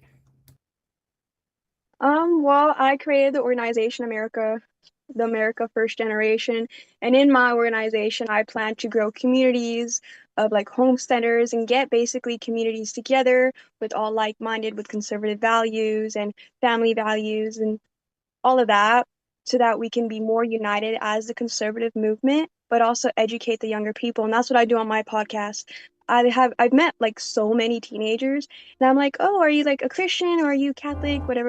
And they're like, no, because whatever. And two of the questions I get all the time is, why is there so much evil in the world? If God is good, why does he send man to hell?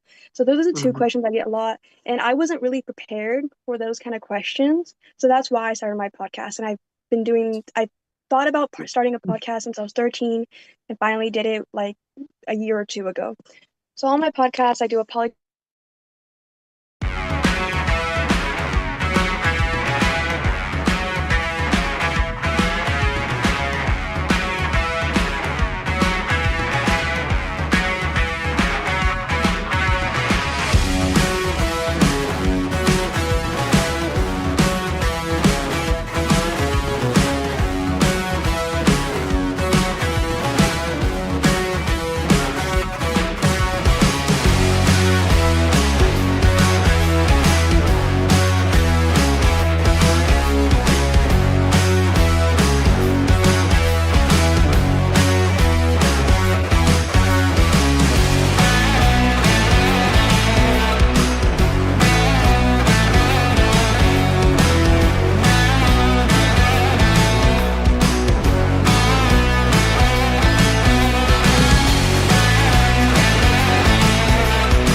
right, so thanks so much for tuning into Freedom Uncensored, America's favorite morning show. I hope you're having fun as much as I am. So that's a little bit about Alexia. You guys saw. You can follow her at Do You Really Think About It on Instagram and check out her stuff. It's great what she's doing with America First Generation.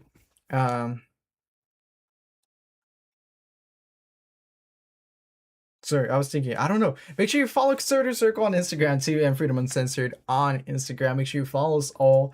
This is like the best circle of conservatives you're ever gonna find. I hope you enjoyed just as much as I do, and we'll be back to finish off the elections and see where do we stand to conclude the nominees. I mean, we saw how the runoff is gonna go in Texas for the Republican U.S. Senate, and we're gonna see what goes on from there. So make sure you stay tuned, and I'll see you in a few.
making sure my audio is on because I never connected right. So, am I on? Is my camera working? The hell? No. It always does this. I swear. It's gonna make me crash out one of these days. Your system, bro. Just what? You need to find a better system. I need a therapist? A better system. Mr. AI. That's your new name. Mm-hmm. Because everything that you have is AI. Ooh. Your background This is terrible, is right? AI. So is green screens. One day I need to make an actual office. It's so easy, bro. You just like put a sheet and then record. No, I mean like I have my green screen, but I want an actual Freedom Uncensored office. Make some money. Get a job, bro. Work full time like I do. Yeah, I'm so tired. Oh yeah, you can work full time for your podcast and full time for yourself, like working to make cash. What am I, a college student? I don't know, but that's what I do. That's why I get no sleep. That's You like my crazy. hat, bro? It's fire. Bro, my hair is so bad right now. All right, You everybody, don't look at her understand. bald spot. I don't have a bald. It's no, I don't, bro. My hair is like so cute. This is what it says in the front. It's Oh, 12. I just got news that the GOP Senate race runoff will be May 26. What day I mean? What the hell, man?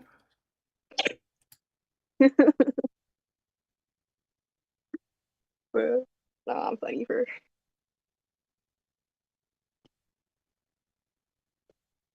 What type of hat is What? it? Is What that is like this a 12 stand for? It's a number 12, and I believe it's for the Seahawks, but like I don't know. It's just a hat that I wear for work Seahawks? since I'm not allowed to wear my Ugh. capitalism hat.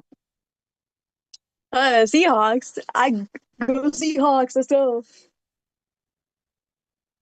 Get out of here with that Trump hat. What, you don't like it or something? I think it's pretty Get cool. out of here. I got it in New York actually. I can like comb my hair and everything. So you took a trip to New York and then came back? I studied in New York for a year in Wall Street. Blah blah blah. I was asked to go study in Olympia for like a week, but then I got a babysitting gig and it earned me money. So both earned me money, and Guys, I I had the opportunity to I study should in Olympia and then I had to babysit and I was like, I'll take the babysitting over the Olympia things. That's what I did. And if you believe me, I have the Gmail to prove it because they were asking me to confirm again and again. I'm like, I'm not going. I could, They but I was begged me being to paid while being in babysit and Olympia, I bro. decided to babysit over going to study to Olympia. I am like phenomenally genius because I I was babysat for getting paid. $60 over going to Olympia. Whatever, whatever. I'm going to Texas though, July to study for a week. You guys, I'm gonna go to Republican State to study for a week. I'm gonna learn so much guns and the Second Amendment right. No, I'm low-key kind of hoping to meet people. I mean, studying is great and all too, but like they basically give us the study material beforehand. So What do you want to learn in Texas? How they like milk cows? no, it's Patriot Academy. It's a what? Patriot Academy. To learn how to be an American? Are you going for your citizenship or something?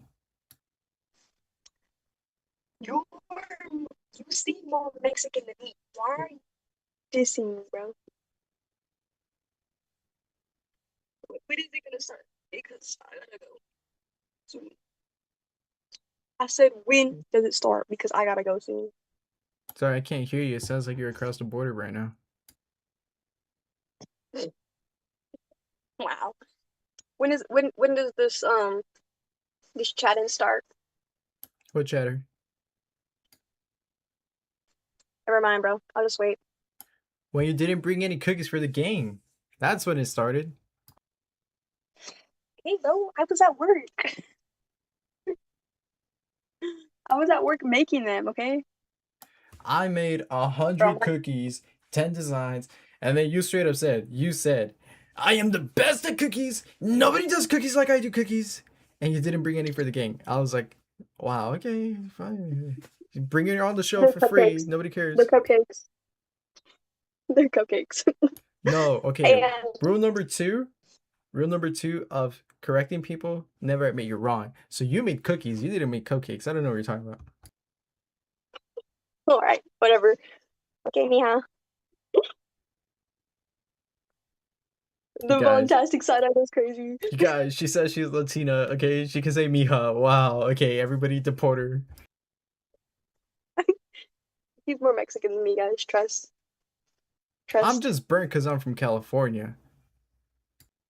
Yeah, and so am I. So like. All right, I'm back, You're y'all. not from California though. You live in like some Yes, I freaking am. random white Yes, like I am. I am from California. You're from the Midwest or something. All you do, like, you're rich white, so like you don't even have a right to say you're Mexican. You be like flying everywhere. You're like, I'm here, I'm there, I'm in Washington. Like I hang out with like rich grannies. So it's like, what are you yapping about, bro? Like It's because I'm poor, bro. They like taking in needy children. I grew up on the fields.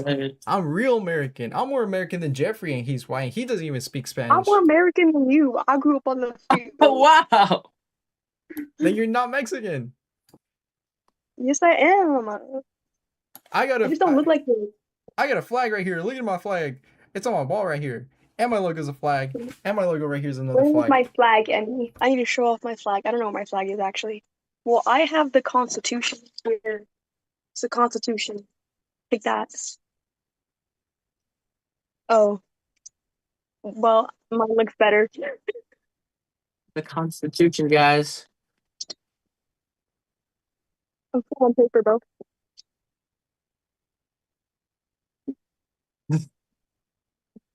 Look at this. So American. I have the Turning Point Constitution right here. I have the Turning Get that Point. Turning Point I have that. Constitution I out of here, have that bro. one. Get that Turning Point Constitution out of here. Whoa. Ronald Reagan on the back. Check it. Yeah. All right. She got so scared and offended she had to turn her camera off. No, All I'm right. just fixing my Whoa. Probably don't look like it better forward. facing forward. Yeah. Because when it's I facing like backwards. it better like this. I No, like it because better like there, this. there we can actually see your front bald spot. So I don't know what you're yapping about. Bald spot, bro. Like, look. I don't have The a hairline. The spot. hairline. Oh my I gosh. just... You're so mean, bro. I have good hairline, trust. It's just the lighting. You were I just have making work all day. cupcakes? You were making cupcakes? Your forehead looks like a cupcake. Why? Well, no words. No comments. Jeffrey, any suggestions? My name is All Jeremy. right. So what are we doing here, guys? I mentioned what you said about the runoff being May 26th. Yes, I saw that. So yes, the GOP primary, the runoff for that is on May 26, 2026. So who will win, Corin or Paxton? It was close between them. That's why there is now a runoff. I'm so American, I don't even think Alexia knows what GOP stands for. Oh, yeah, she probably doesn't. Does she not? I don't. Oh my gosh. And she says, we I are don't the think- America First generation. You guys, you heard I it don't first. keep track of Alexia the doesn't know what races. GOP stands for. Wow. I don't keep track of the races. Whatever. GOP isn't a Whatever. race. GOP is like knowing what Republican is. The Grand Don't call me Old out Party. there. The Grand Old Party. I don't know all the abbreviations, bro. If you ask me about a specific event, I could probably tell you. But like any of this kind of stuff, my head goes under. I don't know. You know, people Under a right now rock? are talking about, huh? under a rock? Yeah, pretty much. No, like, bro. I'm gonna let you think that. I do live under a rock. There we go. Continue. A lot of people right Continue, now mijo. are talking about the Iranian war, and a lot of people, I think even in the Super Bowl, you guys noticed we saw that ad for anti-Semitism being a big no-no. Um, I don't know how I feel like that. I feel like I side with Kanye. Um, but what was Bro, I why gonna? is there a word specifically made for not liking Jews? Just saying. Why is there a word just for not liking Jews? Yeah, I don't know. That's why I was asking. I'm pretty sure it's because they bought the media, but All right. Let's go, Jews. We totally root for you. you're right. Even though I'm good with the Jews. I just don't like the Netanyahu. I would kiss the wall if We, they we asked me don't to. I support the Jews. I support Nene, BB, Korea, Yahoo. Um,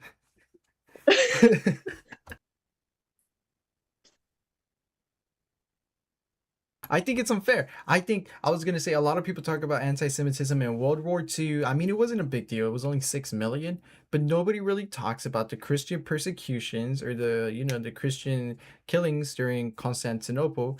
And I think Constantinople was honestly one of the goats. We saw how he turned Christian after his mother's dream and revelation. So he was persecuting the Christians and then he helped them out. Um, but yeah, what is your guys' take on like really even I think we're seeing it in the Congo right now, how they're killing Christians. We're seeing it in Iran, how they're killing Christians. What is your guys' take on all of that? And people aren't talking about it. Well, I mean, they're already doing it in the United States. Actually, right now, a friend was attacked by a Muslim the other day.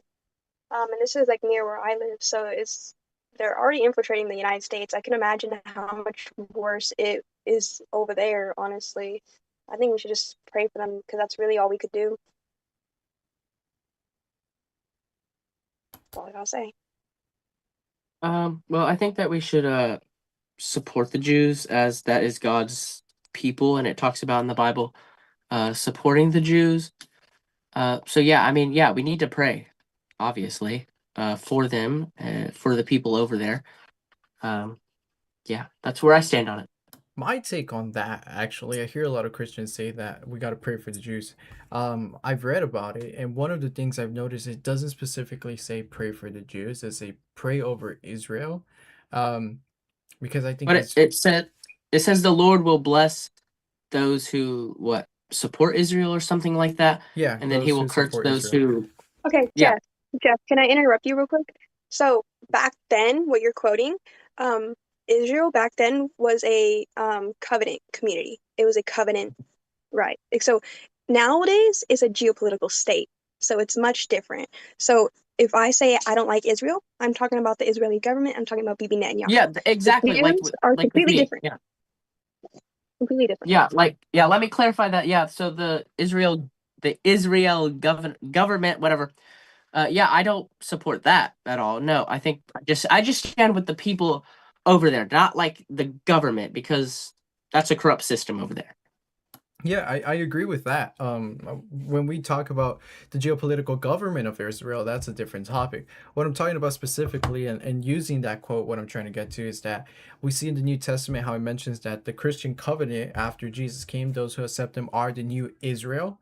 And I think Israel, That's what I'm saying.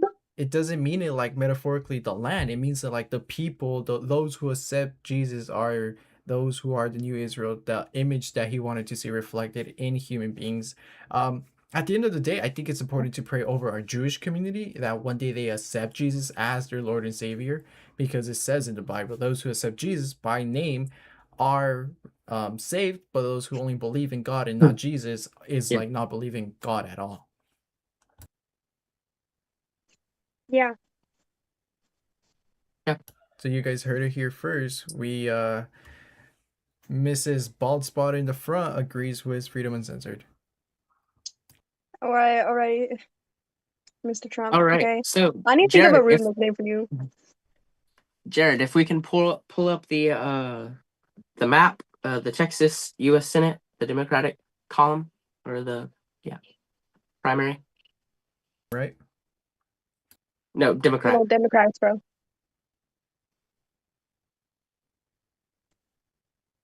Yeah, that's live. I'm getting chewed out here. I didn't even do anything. Jeez. Yeah, exactly. Continue, bro. Continue. All right, Jeffrey, it's live on the screen, just like somebody's All right, forehead. so yeah, shoot. That's the Republican. Oh, you changed. Okay, never mind. I see it now.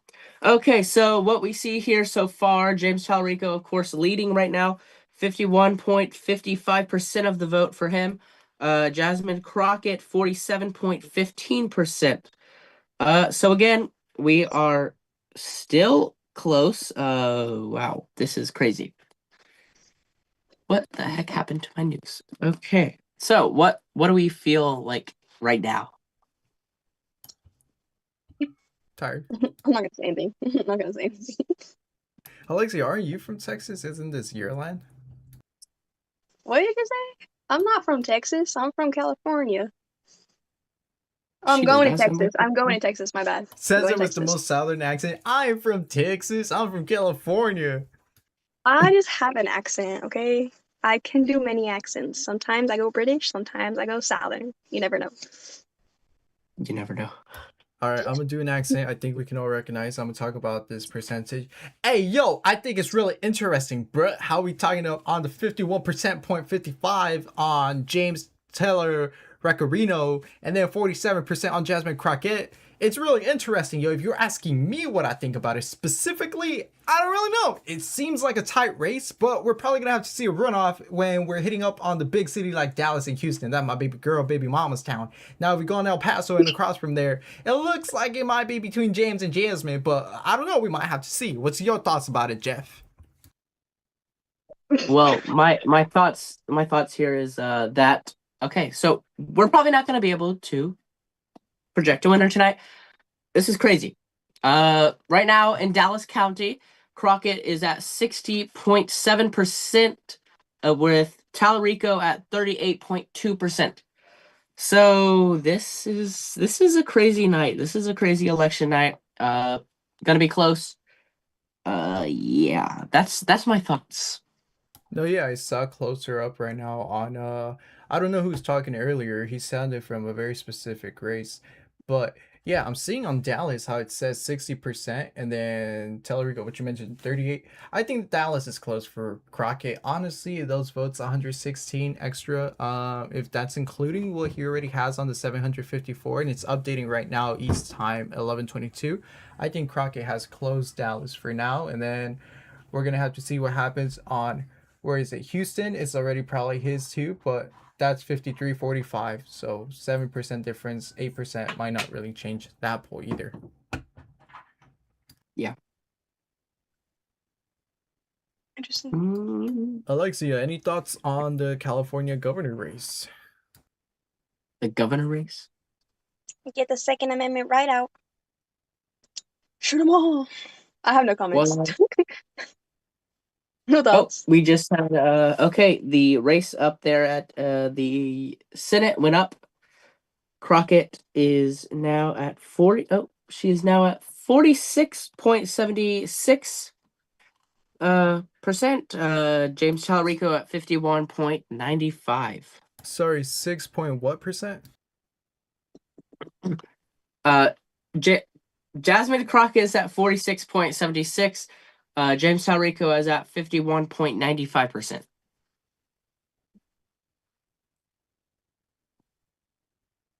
Yeah, it's like I think from this it's a close call from James and Jasmine.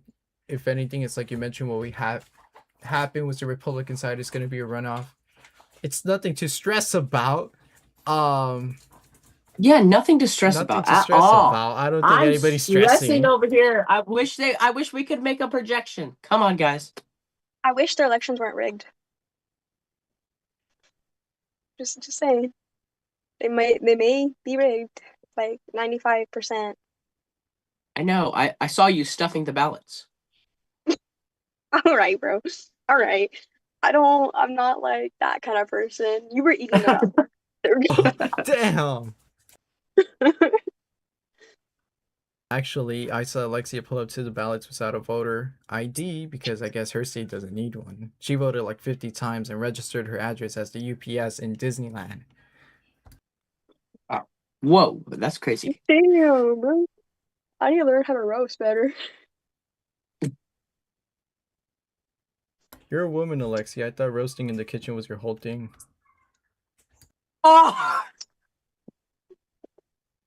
This is why we don't interact with other Mexicans. This is why Mexicans are friends with white people, because Mexicans can genuinely not get along together, especially if it's male and female, because males are just so mean. Okay, well, let's take Continue. it back. Okay, I wouldn't even consider you a Latina at all. I think you're entirely whitewashed. So there really isn't anything to say like, oh, I'm a Latina, I'm a Mexican Okay, be girl. quiet. Anyways, I gotta actually go now. So tell me how it ends. Awesome. Where can people find your socials at to follow you and learn more about what you do? What'd you say? What are the I'm socials, sorry, what'd you say? Instagram tags, Oh, YouTube tags where people my can find you? so Rumble, YouTube, Spotify, and on Instagram, you can all put at do you ever really think about it? That's it. That's my at on everything. Do you ever really think about it? Awesome, Alexia. Well, thanks so much for helping out. Hope you guys liked her I coming don't think on she here. thinks about it. I don't think so either. But you know, it's women activities. We have to do what we have to do. But yeah, go make sure you follow her. Go make sure you give her a like and share her content.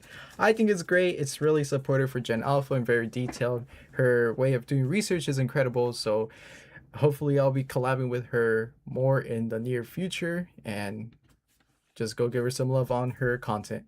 Bye, Alexia. Thank you for coming on. Bye. All right, Jeff. All right, So so did the poll as shift we again? are still, it still looks the same. It again doesn't look like we can make a projection tonight, as Jasmine Crockett has stated. So yeah, but we'll see where we can go with this. Weren't we supposed to have another guest on? Right, that's what I'm trying to figure out, but I'm not sure of their availability. Okay.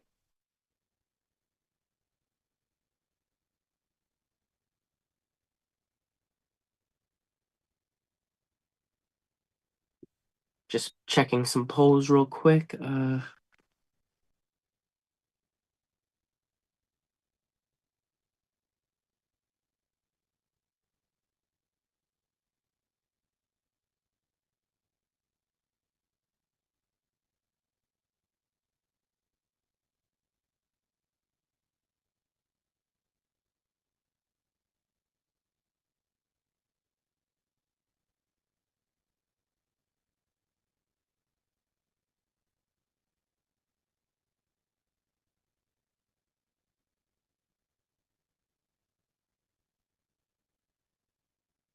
So tell me, Jeff, how do you feel about the election so far? I'm seeing 51 on James, 46 on Crockett. We saw that the Republican Senate for Texas is going to have to run off to, when did you say, May 26th? May What 26th, else yes. do you think we're going to get from Arkansas, Texas, and where else are we going to be focusing on? So Texas again, as we're seeing, still close and still way too early to call, as we probably will not be able to make a projection tonight. So yeah, that there in Texas. But yeah, let's look at some Arkansas votes real quick. Let's turn to Arkansas's. I guess we can turn to the Arkansas Democratic Arkansas governor. If you would like to go there in that primary, we can turn there. It's on the screen now. All right. Second. All right, so a projection has been made there. We can now project that. The in the Democratic column for Arkansas governor, Fred Love has won that and will go on to challenge current governor Sarah Huckabee. in November. So we can just make that projection now. With 66% of the vote in, he's defeated his opponent very big in this primary. So yeah, that's what we're seeing there. But again, how is Arkansas going to go, turn out in November? As we're seeing, of course, it's a Republican stronghold, so I really don't think he has a chance there. Yeah, what are your thoughts there? Honestly, I'm taking a look again at the Republican governor who's going for re-election, Sarah Huckabee Sanders, and it's a bit confusing, bit conflicting. You can see that she is running on the edge of what is this, Benton? Either I think it's the county of Benton, but is it because she's already, what is it called? She's already in office. She's running again. So Yeah. did they instantly So, elect her again to run for the main Republican position of governor, or so exactly. So what I was seeing was yeah, so she is running again, and they just called it for her. She's the only one, I think, that was in that. So yeah, she's running again for re-election. Uh yeah, so that's what we have. And it was projected early into this election that she would be the projected winner. what are All your right, if we expectations do go see now will be if we getting go from now Arkansas? to what if we go now to Texas, the uh Democratic governor there, the race there. We can turn there now. What's on the screen now? We have a winner. Yeah, so we have a winner in the Texas Democratic primary there. As it's the lady that you mentioned earlier. Gina Hinojosa? What's her Hinojosa. name? Hinojosa. So, she has won that there. Pretty big. Am I on the right thing? Yes, I am. Okay, so 59.93% of the vote there. We're 65% in just right now. But yes, she has won that and defeated her opponents. So she's the winner there. Now she will go on to take on Governor Abbott in the 2026 midterm in November. About how Texas is such a large state where no matter which candidate, Democrat or Republican, you're running for governor, you're going to end up seeing over or near 1 million votes towards you.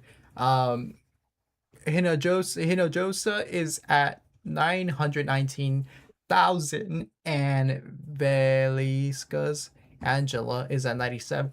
So comparing the votes, it seems like it's a clear path for Gina. I don't think we'd expect anything less from her, especially with that campaign and support from the Democratic Party in Texas. Yeah. All right. Now we have not looked very much at the North Carolina races. So if we just kind of go to the North Carolina U.S. House District 4 in the Democratic primary, we can see where that race is headed, where it is now, with 95% of the vote in. We should be able to make a projection soon, but we have not been able to do so yet at this moment. Yes, the Democratic column.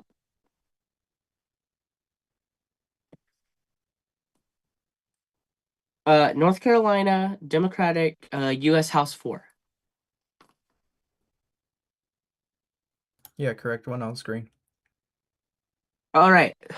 Okay, so we see these. What do you make of this right now with the votes? Honestly, who do we have right now? We have Fouchot and Alham. So Valerie Fouchot, I mean, it fits her description of a person. Fouchot, you know what I'm saying. But it's 49%, Nida Alam is at 48%, I believe. So it's like a close call. I'm pretty sure it's going to be a runoff. 60 to 59. They're 1,000. Not even 1,000. It's 400, 600 game difference.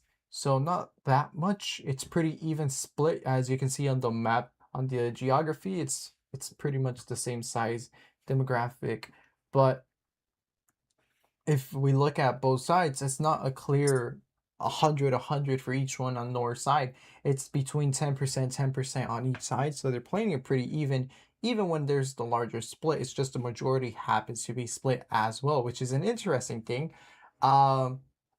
Honestly, Mary should have just dropped out. Those 3,000 votes would have probably helped either one of those two, but it seems like both are on a strong agenda to be the nominated for the runoff, and I think it's gonna have to be a tie for tonight.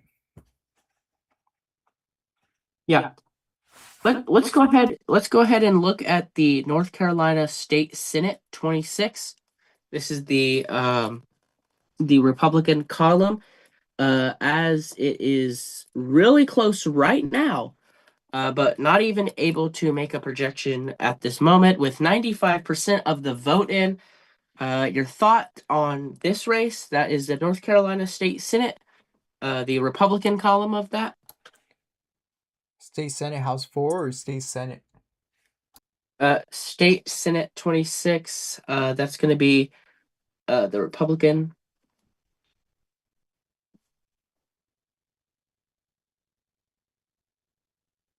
All right, I got it live now on the screen.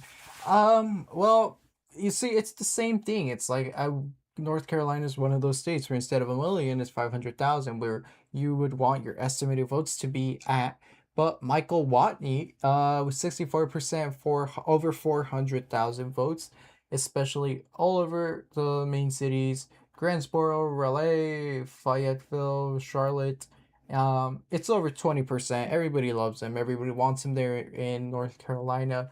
Not surprising, but no runoff. I think we're pretty much set with Michael Watley, and we're not. Oh really yes, seeing we've made the projection. I was saying for the 2026 North Carolina State Senate. That is the U.S. Senate. Michael Watley, but the state Senate. Yeah.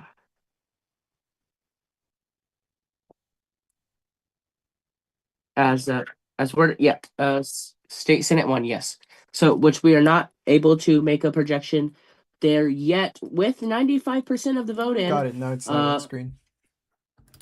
This might be what are we looking at, another runoff here? It kind of seems that way, as we are 95% of the vote in, but look at what we have here. If we can make a projection here, but not yet. I know that. Honestly, I think my money would be on Lane, just because of how much population density he has to cover and how much he already has. Tillett, it's the population already in the smaller areas he's covering. It's not really that much of a big difference, but because it is 7,000 votes and 6,000, it's one of those things where you tell people you got to vote because you guys are the majority, even though you don't believe, they don't believe you. But Jerry Tillett has a great chance of, I think, because his voters are more ready and prepared to go out there to the ballots for now, he might actually win. We see in Lane's area, it seems about 10%, and Tillett for his areas is over 20%. So that's what I got to make out of it. Yeah. And then back at the Texas Senate race versus Crockett and Tallarico. We are still not able to make a projection. We are 69% into the election. So yeah, this is crazy.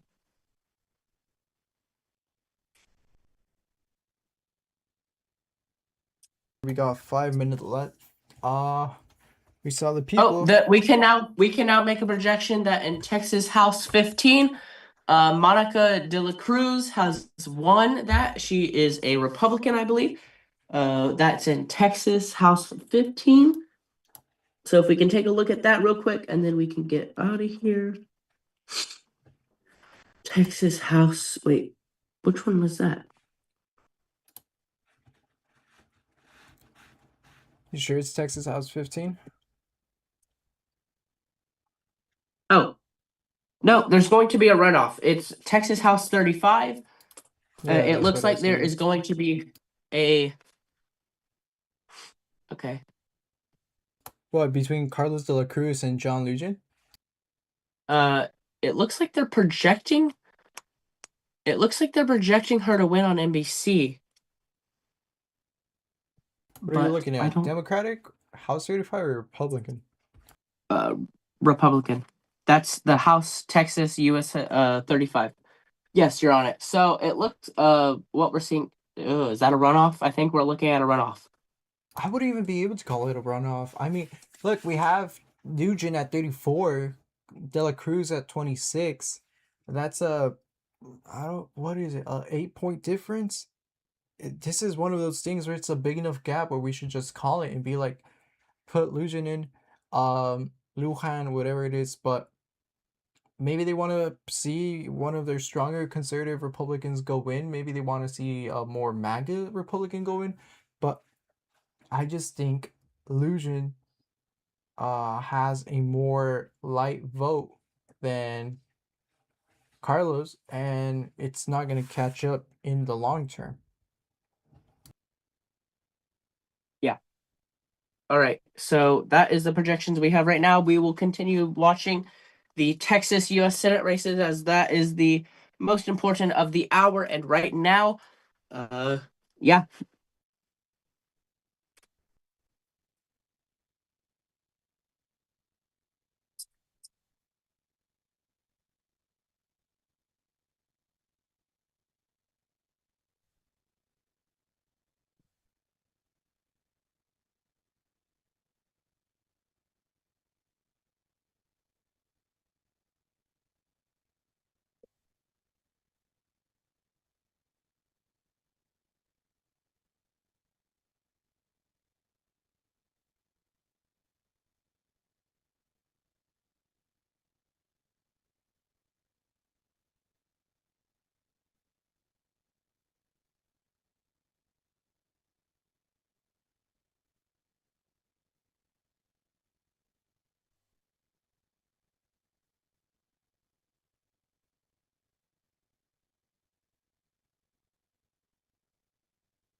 I just realized that this whole spiel that I gave, my mic was muted on the stream, so only you heard what I said. But to recap really quick everything I said in the last few minutes, make sure you go follow Conservative Circles on all socials. Make sure you follow Freedom Uncensored on Instagram, Facebook, and YouTube and Rumble. FreedomU_online on Twitter. Tonight, both of us are going to be probably posting the final results of these elections. Hope you guys liked. Jeffrey, any last words that you want to say? Yeah, so I will be Conservative Circle will be posting the final election results, whether they're late tonight or tomorrow. But we will be watching this election closely. The Democratic side on the Texas race, it's very important, I believe, and it's one of the biggest races, at least right now, that we have been watching. So thanks so much, and we will keep you posted on the final results. See you guys, everybody, tomorrow back live on Freedom Uncensored. Make sure you stay tuned and make sure you liked.